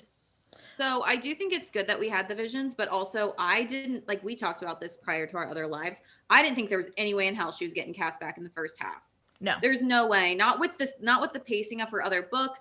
And same with like people saying that, oh, they should have had a conversation about the relationship right after the joining. Like, she's a queen. She is fighting a war. She's got other shit to do. Yep. And she has to this is the issue. This is the fantasy versus romance main point. If this was a fantasy or a romance heavy with fantasy, she would have got cast right away and they would have solved that. But because this is fantasy forward, that was dealt with first, and being a queen and trying to solve this war issue was more important than her personal relationship. And she has to, because of the way she wrote From Blood and Ash and how heavily the romance in that book influenced the plot before we got into more of the world building. If you don't give us Cass and Poppy before 60% of the book in some way, shape, or form, you're gonna lose so many people. Yeah. I mean, and I think that's why so many people struggled with Cass, because they lost that extra level of Cass's personality. But I think also with the Heartmate stuff is that a lot of people are trying to apply SJM mates to Heartmates, and they are different things. And I think that's like it's very, very different. Yeah. Someone said, do you think the War of Two Queens undercuts the Sight future books because we know Colas won't have a conclusion until you read From Blood and Ash? I don't think it does. No. I think it's very similar to there's a lot of really great prequel books that kind of do something similar where you're learning a backstory. It's still an incredible story. It's still like kind of all this fun information, but you may not know the full conclusion, or you think you do, type of a thing. But a Sight has always been a companion with From Blood and Ash. So I have a hard time believing someone who just jumps into a Sight without reading From Blood and Ash. Well, and I never expected their story to be resolved in the Flesh and Fire series, because based on what we know in the earlier books, we know the gods went to sleep, and we can assume that was for a reason. And then in a Sight, we learn, obviously, based on the tension, there's going to be some sort of great god war, and that's going to adjust all the power between the different gods and who's going to ascend. And then they're going to go to sleep. So very clearly, and like in my opinion, it's like, obviously that story is not over. They're resting until the big conclusion can happen. Yeah, I would agree. Also, Poppy is a young god. She's a young primal. She's not going to have to go to sleep yet. So like, there's like so much. There's so much. Yeah. Okay. Let's see. What do you think about Sarah being the primal of life? What are your theories about how Nyktos recovers his side of the powers? I don't think he does. I think obviously Sarah is the primal of life, and he's, there you go. He's the primal of death, and now because of their coupling, and the fact that there has been a female born of their line, we have a primal of life and death. Yep. That is how it works. Yeah. Yeah. Someone said, what gods or goddesses would you like to see play an important an important role in A Light in the Flame? Eos. A Light in the Flame? Love her. Well, I don't give a shit about the gods. I want to see Willa Collins. That's all I want. I know. I don't blame you. No, but I think we'll see Eos, and I think we'll see Penelope some more. Is Bele a god? Can somebody remind me? Yes. Bele is the one that got like the weird ascension at the end. So she's like the first like new kind of funky primal. Yeah, so that's the one I'm most excited to see. New kind of funky A Light and a Flame, is I want to see what happens there. Yeah. I was gonna say Willa Collins, or Eos. I think she's held a very fascinating role in the From Blood and Ash series, and so I'm very interested to see how she kind of plays out. I just love her so much for no reason other than I love her. Yeah, she's a fun character. Okay, someone said, is it just me who didn't like when they were trying to save Castile, Kieran, Poppy, and Reaver were just staying in the castle? Like, obviously not willing, but something didn't feel right. I'm not going to lie. It was a complete shock to me. I thought I had that, like, beat by beat, the way that they were going to rescue him. And the fact that she was in the castle and spent all that time there was so different than what I thought that I actually kind of liked it. I loved it because it's actually a classic like medieval captor strategy, is to put on this like, I'm a magnanimous host, everybody has their own rooms, and in reality it's just a very sneaky, sly way to separate parties and prevent them. And usually, typically, it wasn't to rescue people or husbands, heartmates from dungeons, but to like obtain artifacts or be like anybody who was going to theft something for you. You were a host and you separated them. So I really liked that. I thought, and it gave us it gave us that cool scene where she was watching Isbeth, and that like she was like in a cage or whatever. And she was it was this like really theatrical thing, and you're like, she's literally spewing all of these lies, and all the people are like totally eating it up, and it's like, what is going on? And I think that was a really cool thing to see. Yes. You know, we wouldn't have gotten the hunger, I'm not in control scene with what I want to have happened.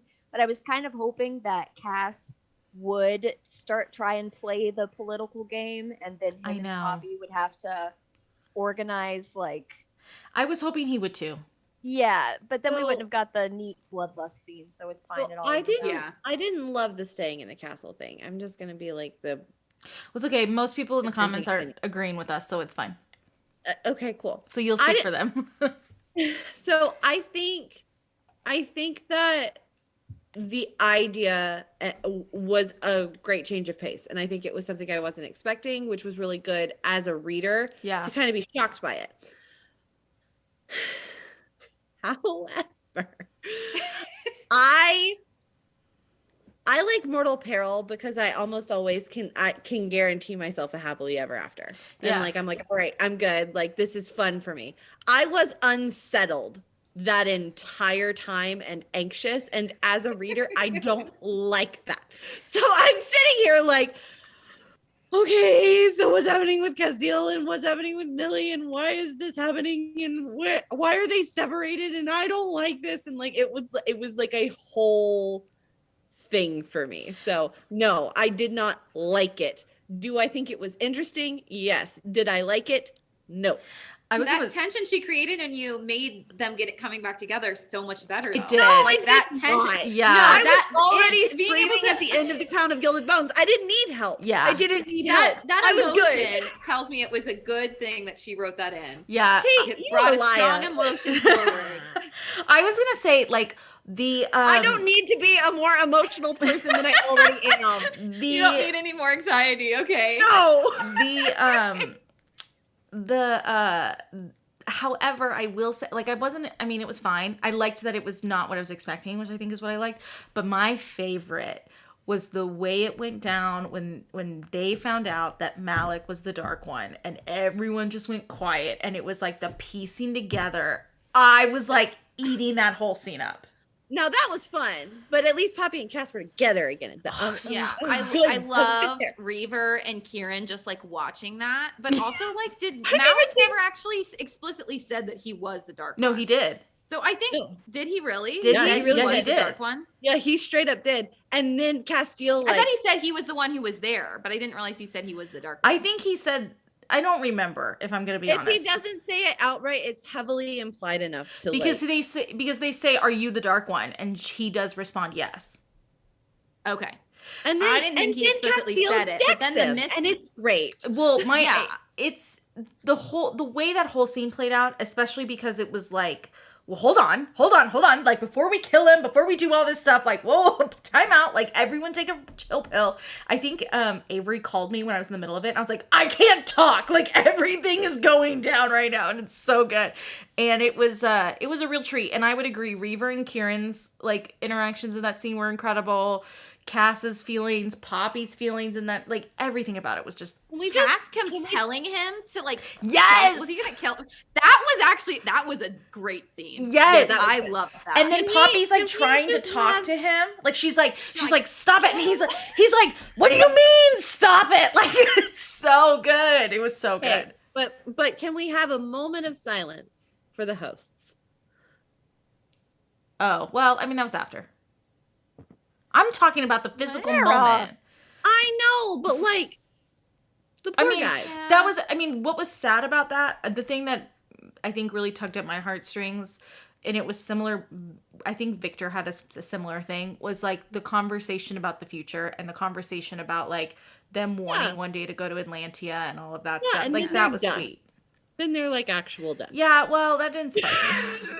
I think it helps build like your compassion towards the other people that are potentially in soulless, that, you know, want to be saved. I think seeing what happens to them helps build, like, she knows there's this bigger network now, has a bigger impact. Okay, we have a few more questions, so I'm going to get through them really quick. Someone said, do you believe that Poppy only awakened the Draken that was bonded to Nyktos, or all the rest of the Draken that are alive? Do you think she only I think it was all of them, right? I think it has to be because she's life and death. Well, so this, I think, is an issue with A Shadow in the Ember. Mm-hmm. In A Shadow in the Ember, there are Draken bonded to all of the primals. Yes. But then there's a God War, and I'm pretty sure all the primals die except for the ones that we see Sarah ascend into this funky primal that's a slightly different thing. Yes. So the only original true primal is Nyktos. Therefore, I believe any Draken that is still alive is either just doing their own thing or is bonded to him. Yes. So they're some not that bonded to anyone else. Yes, but I think what Kate is saying is correct in terms of in A Shadow in the Ember. They were able to choose that. No. They were forced into it with Colas, and he's been asleep for 1,000 years. So I doubt they're still bonded. It wasn't clear. So the way it was described to Seraphina was that they believe it was forced with Colas, but some could have chosen to go with him. Yeah. So it's unclear, and I think Kate is right that I think we are missing a big piece of it, and I think by the time we get to Poppy bringing the Draken in, I do think it is only the ones bonded to Nyktos at that point. Because that was the sense that I got too. Like, we're missing a middle puzzle piece between these two. Yeah. So, okay. Someone said, do you think there will be another villain problem in a site? I think the betrayer, who is Ector, which we all agree with that, will play a big part. Yes, because he's the only one not listed in the gods list. So Homeboy's not living. Yeah. No. Something's going down. And I don't know what it is. Don't like him. Yeah. He killed that one guy too quickly. Yeah, that's suspicious. Exactly. That's weird. Okay, says, were you prepared for the heartbreaking temple basement reveal after knowing how evil the Rite was? I wasn't surprised in the way that, like, I kind of figured. I was a little surprised at how vivid of a picture she chose to write. And I think she did that on purpose, but I also think that deserves a trigger warning for people. I think just like a general trigger warning talk, I think that should be included in the trigger warnings. But I wasn't surprised that they were dead and that they were being sacrificed. But the manner in which it was done was that the brutal. same one where they were brutal than I would have expected. Was that the same one where they were all dressed as the maiden? Yes. Yeah, that was rough. Was that? I thought that was inside the castle, but it was at the same town. It was at the I don't think it was inside though. I thought it was outside where, like, once she went inside, she saw they were all dead. But regardless, the vision of all these people dressed as the maiden, I was like, ooh. I think that the maidens and stuff were in like the castle, and then that was in the bottom of the temple in the same town. It was in the chamber. Yeah, perfect. That's what because she went from the castle to the temples or whatever. Yeah. So it was like one scene after the other, and it was still in the same town. It's the barrel place that they went to before, whatever that's called. Yes. Yes. Okay, and then the last question is a fun one, which is why I saved it for the last. Oh, thank you. Which let's talk about dead babies, and then we'll. This is nothing related to that. Which song from JLA's playlist do you think best matched the chapter? I forgot to play it. I was gonna play it the whole time, and if you put WAP on, I am gonna be so mad. No, I was gonna say. You know what's funny though? The one that I haven't even looked at the playlist. The one that immediately, there's a few songs on here that I think were just incredible picks. Like Seven Nation Army was an incredible pick for that chapter because that's like when she actually goes to war. Wildest Dreams, it's the instrumental version, is a great pick for the first time that Cass and Poppy have the vision. But my absolute favorite is just because I love this song and I loved where it was placed. Castle on the Hill was selected for the chapter that was right before the joining, and I love that pairing so much because I love that song. I love what that song represents, and I love that it again reiterates the fact that these are two young men who, well, they're not young, but in our eyes, in the rest of the gods' eyes, they are young. Two young men who grew up their entire life expecting this, and this song is about like these two. Like, it's just, I really loved that pick. So, well, I hated the Reigns of Castamere. I hated the 9 Inch Nails version of Hurt. I'm looking at them right now. Yeah. Jeez. I was gonna listen to them with the chapters on the reread because I realized like 10 chapters in, I was like, oh shit, I was supposed to be listening to them. Yeah. Oh, well, so I was gonna do it on the reread. Okay. Go ahead, Izzy.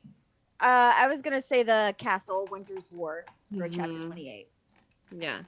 That's a good so one. Anything Halsey and anything Ruel, I'm like 100% behind for pretty much any fantasy series. Like Izzy will tell you, I have a hard on for a Ruel song for Gwenriel. Like, it's my favorite. Yeah. Which, this is a really good time to plug the fact that one thing that Avery and I are currently working on right now is doing a chapter playlist for some of the Sarah J. Maas books, and it is literally my favorite thing in the entire world. I get why JLA does it, because it is so much fun. Bonus content for the Patreon. Yeah. But I really, really love, like, I mean, anyone will have Each access. of the titles is some snarky ass thing, and then it's just a link. Listen, some of them aren't snarky. Some of them are not snarky. Some of them are like genuine picks. But but hold on. So before we did in the From Blood and Ash notes is when we kind of started this adventure, and I was working on a site, and this is what started it. And it's where that like Sarah gets to like go and like learn how to train Jadis.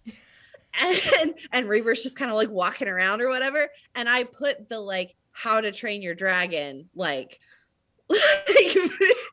toothless, like going around. Yeah. Like that was the video I chose. And Sarah was like, oh no, we're about to troll everyone. But then it turned into like a lot, like some of them are serious. I really do love like some of this. I mean, like, come on, let's be honest. Do I really think she listened to WAP while she was writing the joining? No. Like, but it's a fun song that she picked for that chapter, which is why like I love that there's a mix of sentimental in her playlist and a mix of like genuine, just like fun like moments. Whoever gets the Throne of Glass notes from Sarah, please count how many times Power Over Me is in them. No, it's just going to be an Air of Fire. It's just a Dermot Kennedy playlist mixed with... No, you've already done it in Throne of Glass. No, once. I haven't. Oh. Yes, you did. Oh, yeah, I did. Yes, you did. I did. It's like kind of hidden, though. That one's not a chapter title. It's just hidden. I know. That's what I'm saying. See how many Power Over Me's you can find in Sarah's Throne of Glass. But bringing it back to From Blood and Ash, I just really love that...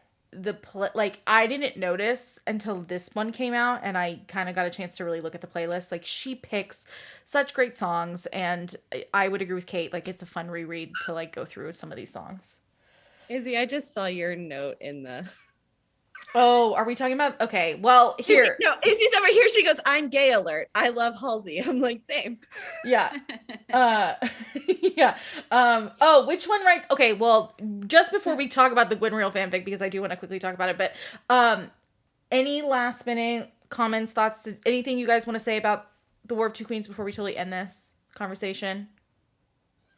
It was, I mean, I just want to reiterate that I really loved our Marco Polo conversation because we all were not in agreement, and I thought that was really cool.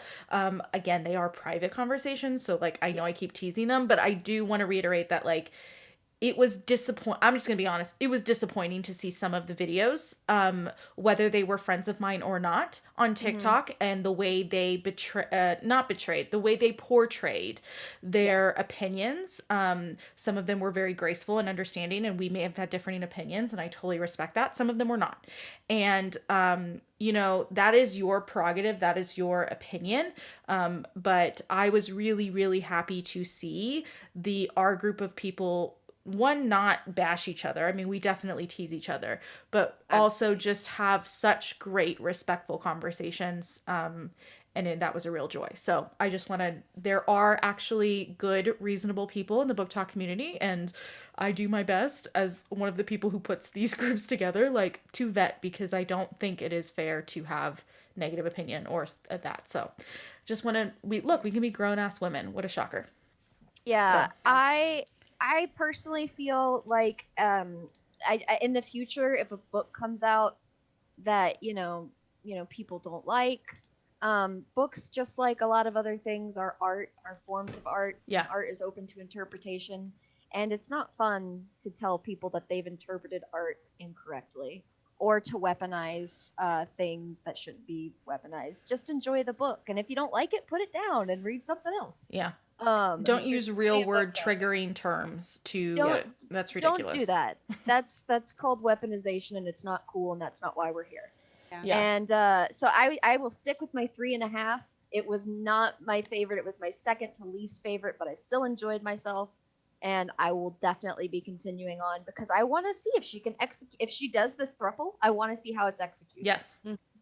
So I'm very excited for the next one. Yeah. Oh yeah. I love the do not return a book just because you didn't like it. No, the only time I've ever returned, just as like a quick caveat, the only time I've ever returned a book that I didn't like is because I genuinely got 25% of the way through it and was like, I can't read this anymore, and it doesn't even look like I picked it up. Like, there's not even a page wrinkle, so I'm gonna return it. That's the only time. Other than that, I keep the book. Fun fact, I kept Furyborn, which was a book that I hated, on my shelf for over a year, and then sold it to Half Price Books. So, like, come on, guys. Like, and the only time I have ever returned a book was A Court of Wings and Ruin, and it came to me out of order. Yeah. Oh, if it's fair. damaged, it's not even a return. It's like you exchange it. Yeah. And if you don't want to buy books, if you don't want to buy books and have them on your shelf, because like I'm a minimalist and I don't like to have books I don't like, I read it digitally or physically, or digitally or on audiobook first, and then I only buy physical copies of books I like. Yeah.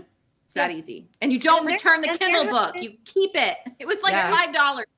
There have been instances where Kate has read a book and decided she didn't like said book, and then she'll ask me and be like, do you have this book? Do you want, because I am decidedly not a minimalist. Yeah, hi. You guys can't see, but there is another bookshelf right there that I just bought on my break. So yeah, not a minimalist. These are my babies.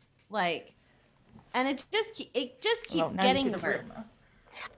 It's just there's stuff behind me. There's stuff on lamps. Like there's hose tab. Like, come on. And as we as a group talked a lot about the DNF and the rating of books. I just, as a quick little like PSA in general, I don't talk about books I don't like. Like, I just don't. If I really, the only time I ever talk about a book on my book talk account or anything, a reason why I didn't like it is because I genuinely have like a philosophical thought behind it, or because I want to share my opinion so you can see a negative opinion, but then also go look at a positive one so you can get a balance. You don't see me talk about negative books ever. And even on my Goodreads, I don't rate negative books. So like, that's just my personal opinion. So I do personally rate books. Yeah, I do reviews for 100% of the books I read on Goodreads. And I've like got a whole rubric for how I like grade stuff. And I do like my average rating's like 3.7 something. Like I do rate stuff 2 and 3 stars. And I think I've given like a couple 1 stars, but like I put reasons for why. Yeah. And I don't say this book was a piece of shit. I say these are the things that didn't work with me. And you know what? I've picked up books that other people have given 1 stars Yes. because I wanted a really smutty read, and their 1-star review said these people need Jesus. This book is all sex, and I'm like, give it to me, like that kind of thing. So if you are gonna write a negative review, don't, well, 1, read the book first. And 2, if you're going to write a negative review, say why you didn't like it so that it actually helps other readers. And that's what Goodreads is for. Give your opinion. And as a quick caveat, because Kate brought up a great point, I've noticed a few people on Bookstagram, and I'm not going to name names because it's irrelevant. If you don't like the romance category, maybe we shouldn't continue reading romance books, because I am someone who is a straight heterosexual female. I don't read a lot of sapphic LGBTQ books. I do every once in a while. One of my favorites is House in the Cerulean Sea. Like they do exist in my library. So I just typically don't pick them up unless someone tells me it's really good, and then I will read it. But I'm not going to continuously go into that category and bash it, because number 1, it's not who I am. And number 2, like, it's just inappropriate for me to do that. It's the same parameters go for someone who's continuously going to a romance category. If it's against your philosophical beliefs, maybe you should just stop reading that, because it drives me bonkers. Like, just stop. You know? Well, and it's no different too than trigger. Like, now that, you know, a lot of those 1-star reviews that didn't actually read the book purposely spoiled it for people. If you see something about a book review, if you see something in trigger warnings or content warnings that doesn't align with you, if you literally can't read the book, you don't write a 1-star review. You just simply don't read it. Yes. Yeah. That's what's best for you, and that's what's best for the author, and that's what's best for other readers. That's why those content warning and trigger warnings exist. Don't hate read. Don't hate read. Like, you should enjoy reading. It's your hobby. You should love it. Like, do not pick up a book to annotate the living shit out of it, to mark all the grammatical errors. That is rude and disrespectful. Do not pick up a book just to hate read it. Although I will say this, I am doing that with Twilight, but that's because I was a massive Twihard and have been a part of the fandom for years. So that's a different experience. But like, just don't be that person. Like, that is, I mean, I hate to sound like my mother, who was a kindergarten teacher for 15 years. Like, be a kind person. Like, it's just as simple as that. Yeah. Also, just know with trigger and content warnings, even some books that you read that have trigger and content warnings that you are typically okay with, there are going to be instances when you read another book. There's a big bug on the wall. 1 second. It may cause a completely different reaction for you. And like, that's also okay. If that is the case, make sure to put that in your review. Say like, hey, like, I'll go ahead and say it. Like, there's because I've spoken to Kelsey about it, and I've spoken online about it and everything. There is a content warning for the second book in the Fortuna Sworn series. Mm-hmm. I have read Outlander and Rhapsodic and a bunch of other books that have that same content warning, and there is a difference in that particular instance for me personally. Yes. And so when I go online, I go online and I say, look, this book is incredible. I think the writing is fantastic. I think the story is great. There is this thing happens. I got content warnings. My friends warned me, and I said, you know what? I'm okay. I've read books like that, and it was different, and that's okay. Yeah. Because your experience, if you're willing to share it, can be helpful to somebody else too. Also, quick note, because we've all been telling Avery this, she should just continue with the Fortuna Sworn series, because what Avery has not experienced yet is the wrap up to that, and Kelsey does an incredible job of it. Yeah. And I'm not, and I intend to. I fully intend to. Right. The issue I have is if I force myself to read a book, I don't like it. And I'm not going to do that to myself with this series because I want to experience That was me with Addie LaRue. That was me. Yeah, we're talking Addie LaRue is one of Kate's favorite books. Well, listen, this is a fun fact about Addie LaRue. I read Addie LaRue immediately after I finished Akatar. Horrible idea, because it's so different. I did not enjoy reading Addie LaRue. I enjoyed the first half, didn't enjoy the rest. However, it is a book that has haunted me since I've read it.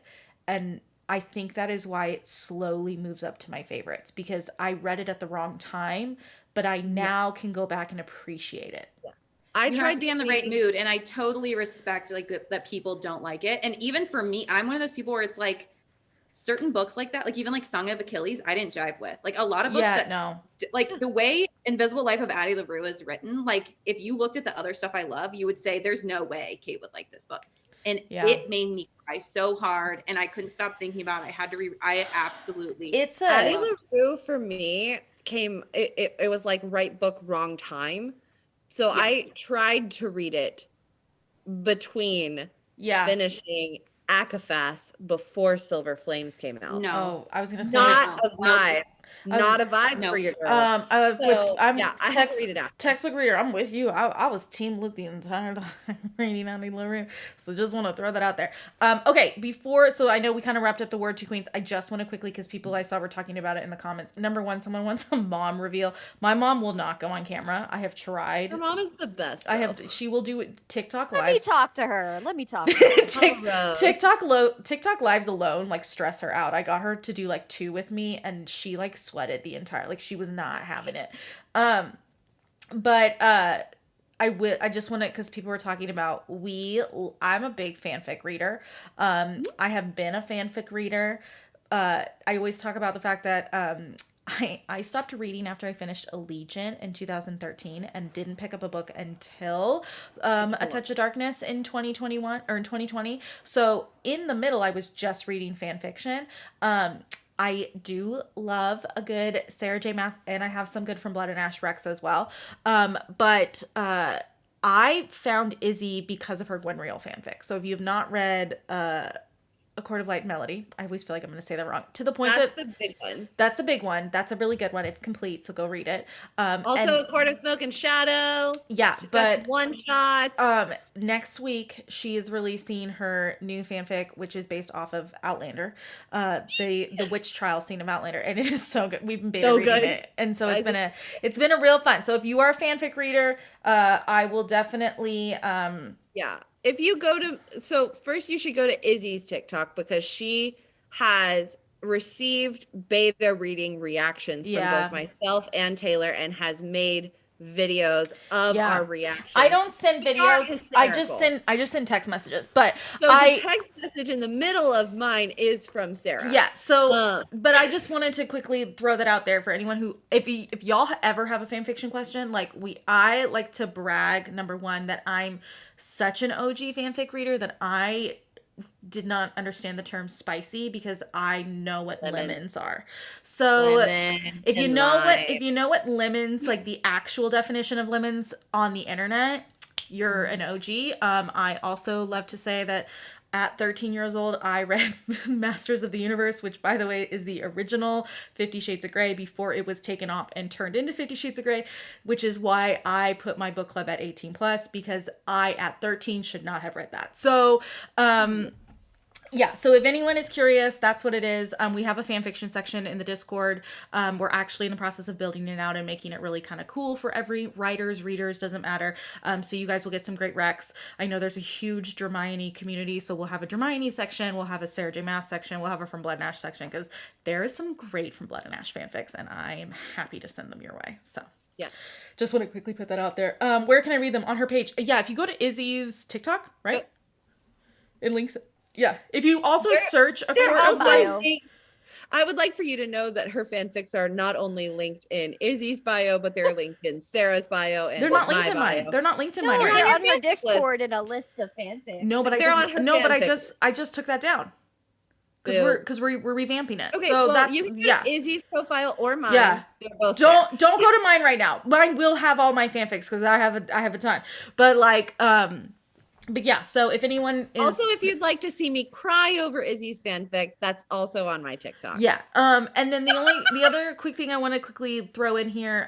So Monday, Avery and I are going live to do a Sarah J. Maas crossover conversation. It's going to be very casual. We're talking Like, imagine throwing darts at a wall.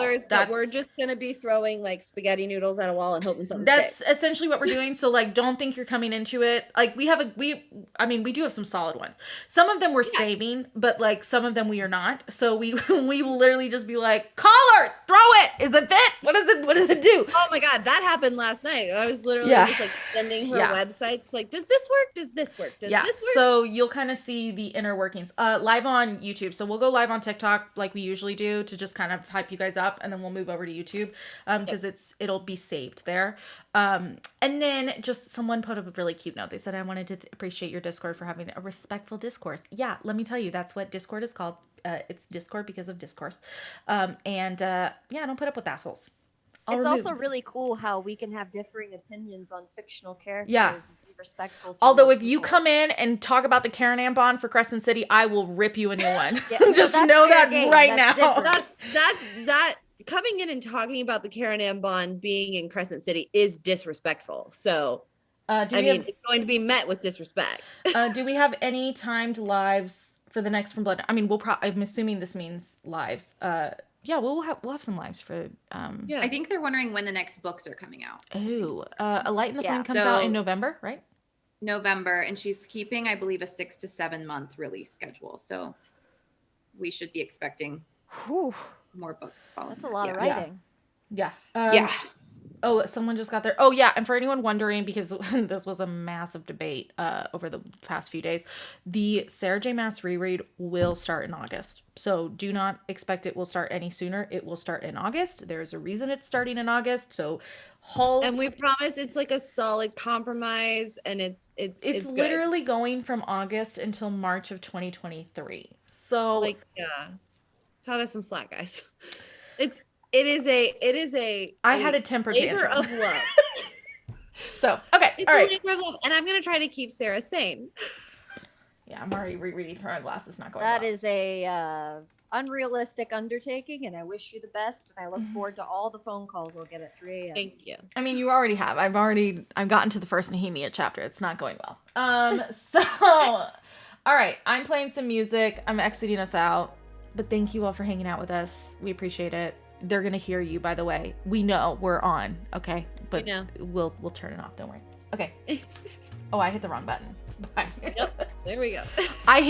So I used to, when I streamed on Twitch, I had zoom in buttons, shocker, where they would just zoom in on my face when I would get frustrated or annoyed, and I sometimes accidentally hit them, and it's just like a zoom in on my eyes. Wait, they can hear you. Yeah. Okay, so it's okay. Interesting. But like they can hear you. Yeah. I just wanted to make sure you knew. Yeah. I literally said it. She literally said it, Izzy. But for how long I wasn't. I'll tell you when. You're good. Okay, because I play a little exit music. That's all. No, I just want to wait because textbook reader. I don't want to talk about how much I love her and her here at all, and get a big head and whatever. Oh my God, you're ridiculous. Okay, now it is over.